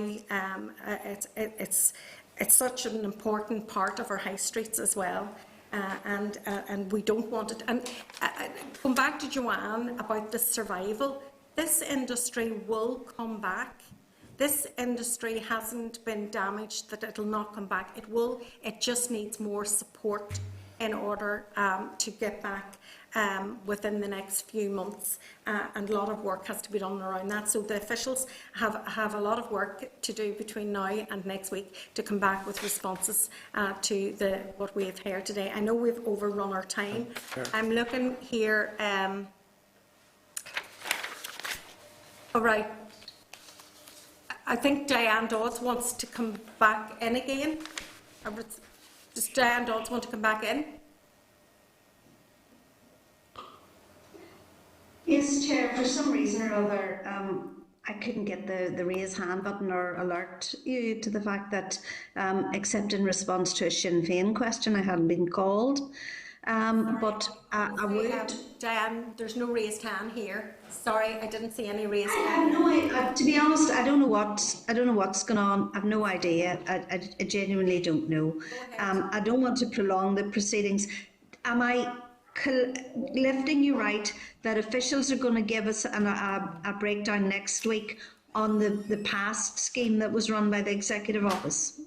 Yes, and they are listening to the briefing today, so I would hope that they have. I apologise. Sorry, my dogs have decided to go mad. So, because one of the things that, I mean, I agree with you, we need to be in solution mode to try and figure out how best to get some help. Hold on a second.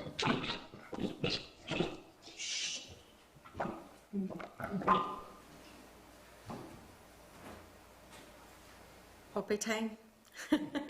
Apologies. Don't worry about it. I've just happened to me several times. Two dogs who've been really good all afternoon and have now decided to go mad. Sorry. So one, I think you're right. We need to be in solution mode. Number two, I would like to understand why the amount of money that was set out for the original scheme for tours or for travel agents was undersubscribed. I think that's really important to understand. And three, then to understand from the department whether the route to helping tourism get a kind of a, I don't know whether you want to call it restart, recovery, whatever you want to call it. I think recovery is probably still a better word. Element package. Well, it's easier just to do that on existing systems that have already been put in place, or whether we need to do that in something new. So I just think that aside from playing political football, we should try to make a solution possible and figure out the quickest route to that solution, which may be to work on the basis of the information and the systems that have already been put in place. Okay, thank you. That's understandable in the middle of my dog's barking. Yes, no, Sorry. no. next week will be very interesting when we hear from the officials just the current status and the potential for further support and grants to sustain the industry going forward for the next 6 months. It's not the only industry that have suffered through lack of support. I keep on talking about the language schools. We've only 3 language schools in Northern Ireland, and they haven't received any support either. And we've got a letter in correspondence regarding that, which I'll come to later on today. So thank you very much. Chair, sorry, Trevor, one final word, okay? Well, I don't particularly want the final word. I just want to address something that the last contributor said, I've forgotten the name, about the golf club situation. Joanne. I may have gone off piste a wee bit there, but and I appreciate now it's a different department that decided to give golf clubs a load of money. But the clubs, I mean, we talked about the correlation between outbound and inbound tourism, and it's relevant to this because the clubs that got the biggest amounts of money were those that depend heavily on tourism. I didn't quite get the heritage aspect of this, you know. They're private members clubs, and right across UK and Ireland and Northern Ireland, there's been a growing problem with them being financially viable. If you look at the K Club, look at the Dare Manor, look at Turnberry across the water, they have a huge reliance on inbound tourism, golf tourism. It's a big industry. And I was only making the point that both the travel agent industry in one direction and the inbound tourism are both equally important because the loss of flights and so on comes into it. So I'm not trying to cross swords with Joanne. I think she made a fair point. But I stick to my view that the tourism aspect is what keeps some of those clubs going. I think the point that is there's been very inequitable support across various sectors, and certainly the golf clubs benefit greatly from supports that were available, whatever department made those funding available. Okay, thank you. Okay, thank you very much to Sharon and to Damien and to Heather and to Joanne. Your contributions have been very valuable, and we will go away and consider those, and as I say, we look forward to the officials briefing next week. Thank you.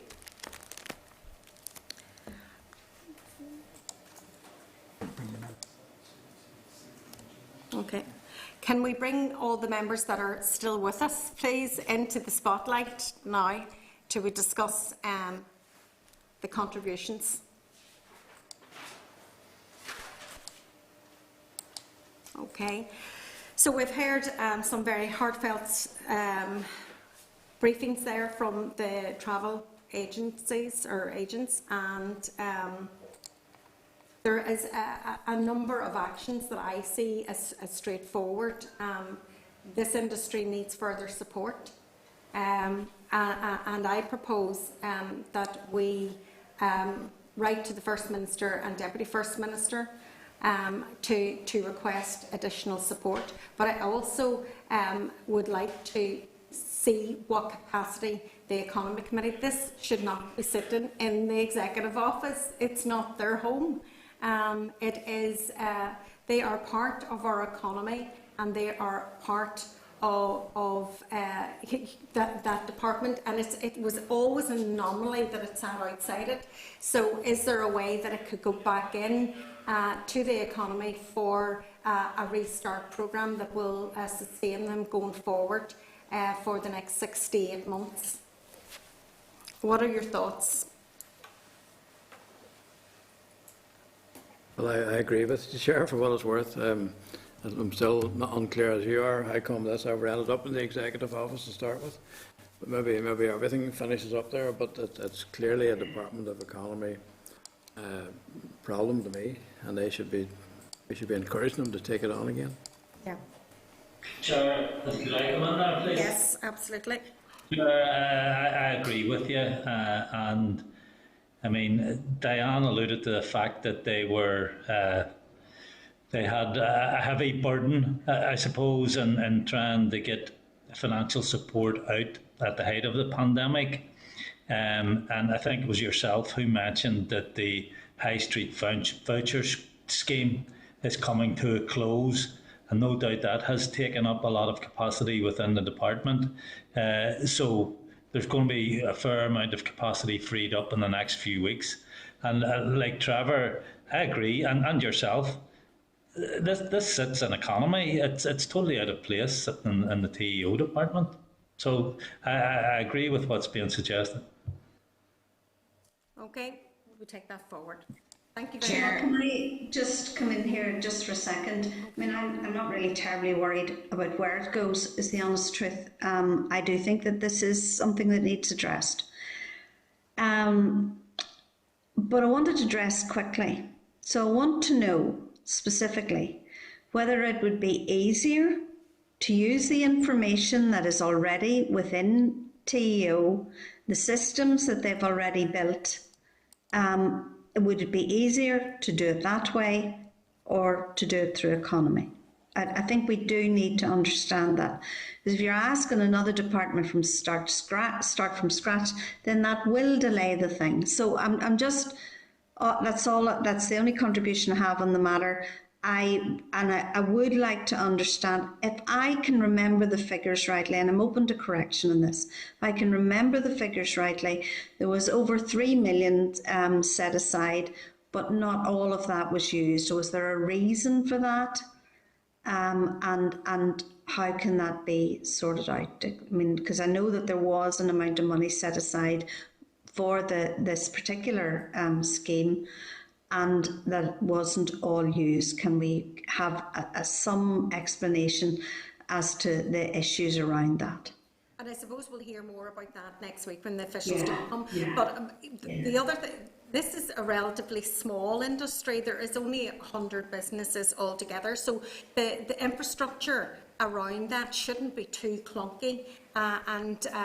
We are working apparently in no silo government. So if we can, share that information and data to another department easily for them to deal with it, it would be good, because this is not its natural home, obviously. But again, if there's going to be significant delays, and if the industry is going to suffer as a result of maybe changing from one department to another, then obviously that gives us something to consider as well. But at this particular juncture, I would like to know, is that possible? And we'll find out probably more next week. Chair. Okay. Oh, yes, Emma, go ahead. Yeah, sorry. I just wanted to, I think it was probably before you were in the role of chair when Colin was still there, or perhaps when Diane made the suggestion at the outset that we should invite this industry to come and present to the committee. I made the point that, to me, I couldn't understand at the time why they didn't fit into CRBSS Part B, even maybe at a different rate of compensation, given that they were in the same position as a lot of those businesses that were still allowed to remain open and perhaps still had some income streams. I know that some of the presenters there made reference to the fact that they organise things like corporate travel or healthcare travel and things that were still allowed to go on during the pandemic, maybe at a lesser rate, but were still technically happening. But had lost most of their income stream. So it would seem to me logical that the same sort of teams that were dealing with the CRBSS within Department of Economy would probably have the knowledge and know-how in terms of how they had to provide evidence of loss of income and provide a basis for application to that scheme, would probably be able to handle this sort of scheme within DFE, and that would seem to me to be the most the most logical path. It's not its natural home within TEO, as we've all sort of outlined. Yeah, I would agree. Look, there are many areas that I could talk about in relation to some of the schemes that have gone through. Like it could raise concerns just why support for the taxi service, for example, it was not picked up for the Department for Economy. But my concentration today is let's find a solution, and it's the solution of least resistance to help support this industry, because it desperately needs it. And it is only 100 businesses, but it's 100 businesses that has a real personal loss here, and they're not actually looking for an awful lot of money in the scheme of things. As I mentioned, the 165 million for a high-speed voucher scheme, this is not of that proportion. So let's find a solution and let's get it delivered. Okay, so thank you, members, for your contribution to that briefing. Can I move on to item number 7 in the agenda, please? So it is the scrutiny of the arm's length bodies, Northern Ireland Judicial Appointment Commission. We have received a written briefing. So can I refer members to pages 119, 132 of the pack for the relevant papers. The committee agreed at its planning day to invite written briefings from all of the arm's length bodies in lieu of oral briefings. This is the last written briefing from the arm's length bodies. So if members are happy with the report that we have received, or do they wish to raise any issues in relation to the content? I take it the members are happy. Okay, so they are content. And can I thank the Northern Ireland Judicial Appointments Commission for supplying a detailed briefing of the work that they are doing, and thank them for it. Item number 8 on our agenda is the Forward Work Programme. Can I refer members to pages 133, 138 of the meeting pack of the Forward Work Programme for the remainder of November 2021 to December 2021. Members, the committee discussed at its meeting last week an invitation to appear before the Senate Special Select Committee on the withdrawal of the UK from the EU to give its views on the committee's inquiry to date in terms of the report, and to detail emerging themes in relation to the impact of a UK exit. Members, the initial dates proposed were unsuitable for the committee, and I would say that the new dates are also unsuitable, because the new dates are suggested are the Wednesday the 10th of November and Wednesday the 17th of November, and both of those are obviously committee days for us here. So if members are okay, can we inform the Clerk of the Senate that our committee meets on a Wednesday, and perhaps maybe suggest Thursday and Fridays as possible solutions and days and dates to go back. Is that okay? Right. Okay, let's move on to item number 9, correspondence. Members, there are 14 items of correspondence, pages 139 to 644 in the meeting pack. The 9.1 is the EU Commission statement by Vice President Šefčovič following his meeting with Lord Frost on the implementation of the protocol on Ireland, Northern Ireland on the 5th of November. Members, Vice President Šefčovič and Lord Frost both offered to attend the committee again when they last appeared on the 28th of June and the 9th of July, respectively. Can I seek your agreement that we invite both to brief the committee on their current developments, and that probably will get more urgent in the next week or two if we believe everything that is transpiring on the airwaves. Everybody happy enough for us to issue invitations? Yeah. Okay. 9.2, House of Commons Public Administration and Constitutional Affairs Select Committee invite. Members, the House of Commons Committee is undertaking a visit to Northern Ireland on the 21st and 22nd of November.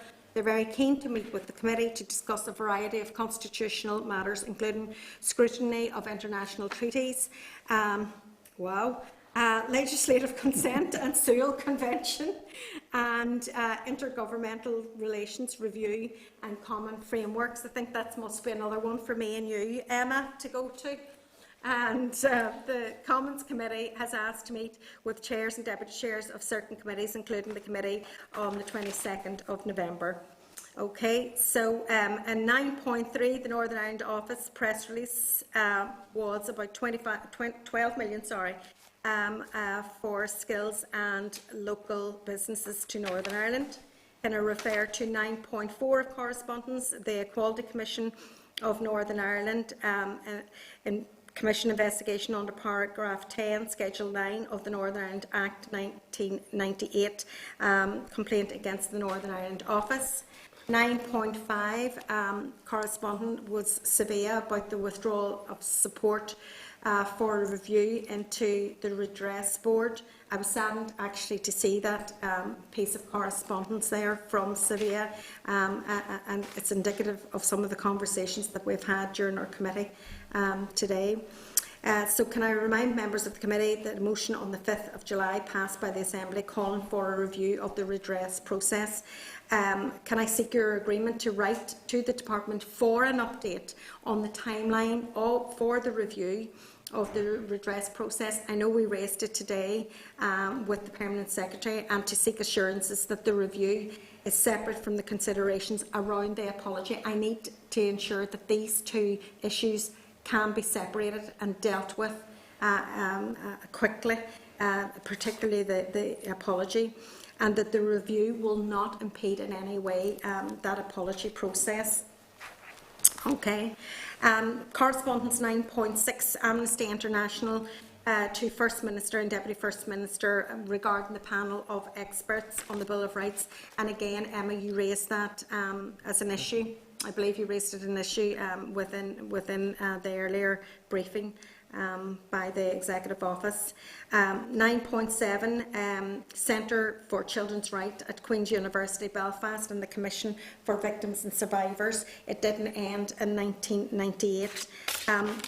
I read that report, and again, it was a very moving report, and that intergenerational trauma that is experienced by many often goes unspoken, really, about, and I think it would benefit the committee to actually hear from the authors of that report and to present here, because it really feeds into that wider victim and survivor story that we need to understand how this still goes on in our communities. So are you happy for us to make that invite to the authors to present to the committee? Yeah? Yeah. Okay. 9.8, Centre of Cross-Border Studies, Models of Civic Engagement. Can I seek your agreement to invite the Centre of Cross-Border Studies to brief the committee on the commitments for Northern Ireland Protocol, for the commitments in the Ireland-Northern Ireland Protocol and the Trade and Cooperation Agreement to civic engagement and the opportunities of establishing mechanisms for such engagement. I think that's a really important conversation that we need to have here. There's been many commitments in relation to civic engagement and civic assemblies and civic forums, and none of them have been realised. And sometimes when you go down this rabbit hole talking about the protocol, we really need that other voice of civic society to speak to us, and we don't have it. And we refuse sometimes to listen to it when it does use other forums to express itself. So I think it's really important that we do meet the cross-border studies and hear their presentation. 9.9, Institute of Irish Studies, University of Liverpool, the Ireland-Northern Ireland Protocol, Consensus for Conflict. Very interesting read as well. And again, it's back to we need our own data, and why don't we have it here? Very interesting survey results there. 9.10, Renewable Heat Association, Environmental and Economic Analysis into the impact of RHI options. And 9.11, Foyle International Language Schools. I mentioned it earlier, another lost support for a very, very important industry for Northern Ireland. So I would seek your agreements. Can we write to Foyle International to state the stakeholders, to state their issues in a written briefing to the committee, and then we'll consider it when we receive that letter. Okay, 9.12, Federation of Small Business. It's the travel agents scheme appeal, and again, we are going to write to seek your agreement, to write to FSB to inform them that the committee is currently engaged on this matter and would welcome any written evidence to assist the committee's deliberations, and hopefully that they will respond quickly so that we can put it to the officials next week. 9.13 is ISNI report, October 2021. 9.14 is in relation to an individual apology and memorial for historical institutional abuse victims. Members, can I remind you, the committee has written to the First and Deputy First Minister for an update on the apology process, and also to Fiona Ryan on her opinion on that matter in particular. So are members content with the correspondence? Chair, just to clarify on 9.6, we're going to write to the Deputy and Deputy First Minister and ask for, try and find out what's going on around the Bill of Rights panel of experts. Yes. Yeah. Yes, we I will. raised it earlier on, but I thought we were coming back to it. Yes, we will be writing to the First and Deputy First Minister. We will. It was the letter that we got was actually Amnesty International writing to the First and Deputy First Minister. So we'll await their response, but we will follow up with a letter from this committee as well, asking to see clarity on it. Not totally sure why we have to wait for their response to Amnesty, but I think perhaps we could write a letter which would indicate support for the Amnesty letter. We will do. I just come in the back of that. I agree with Trevor's proposal there. I think any additional pressure that we can put in this regard would be helpful. So I would agree that we should do it without delay. Yeah, okay. That's an agreement then. That's an action. Okay, thank you very much. Item number 10 is any other business. Ask members, have you any other business before you? No. Nothing you're dying to express now here at the end of the day?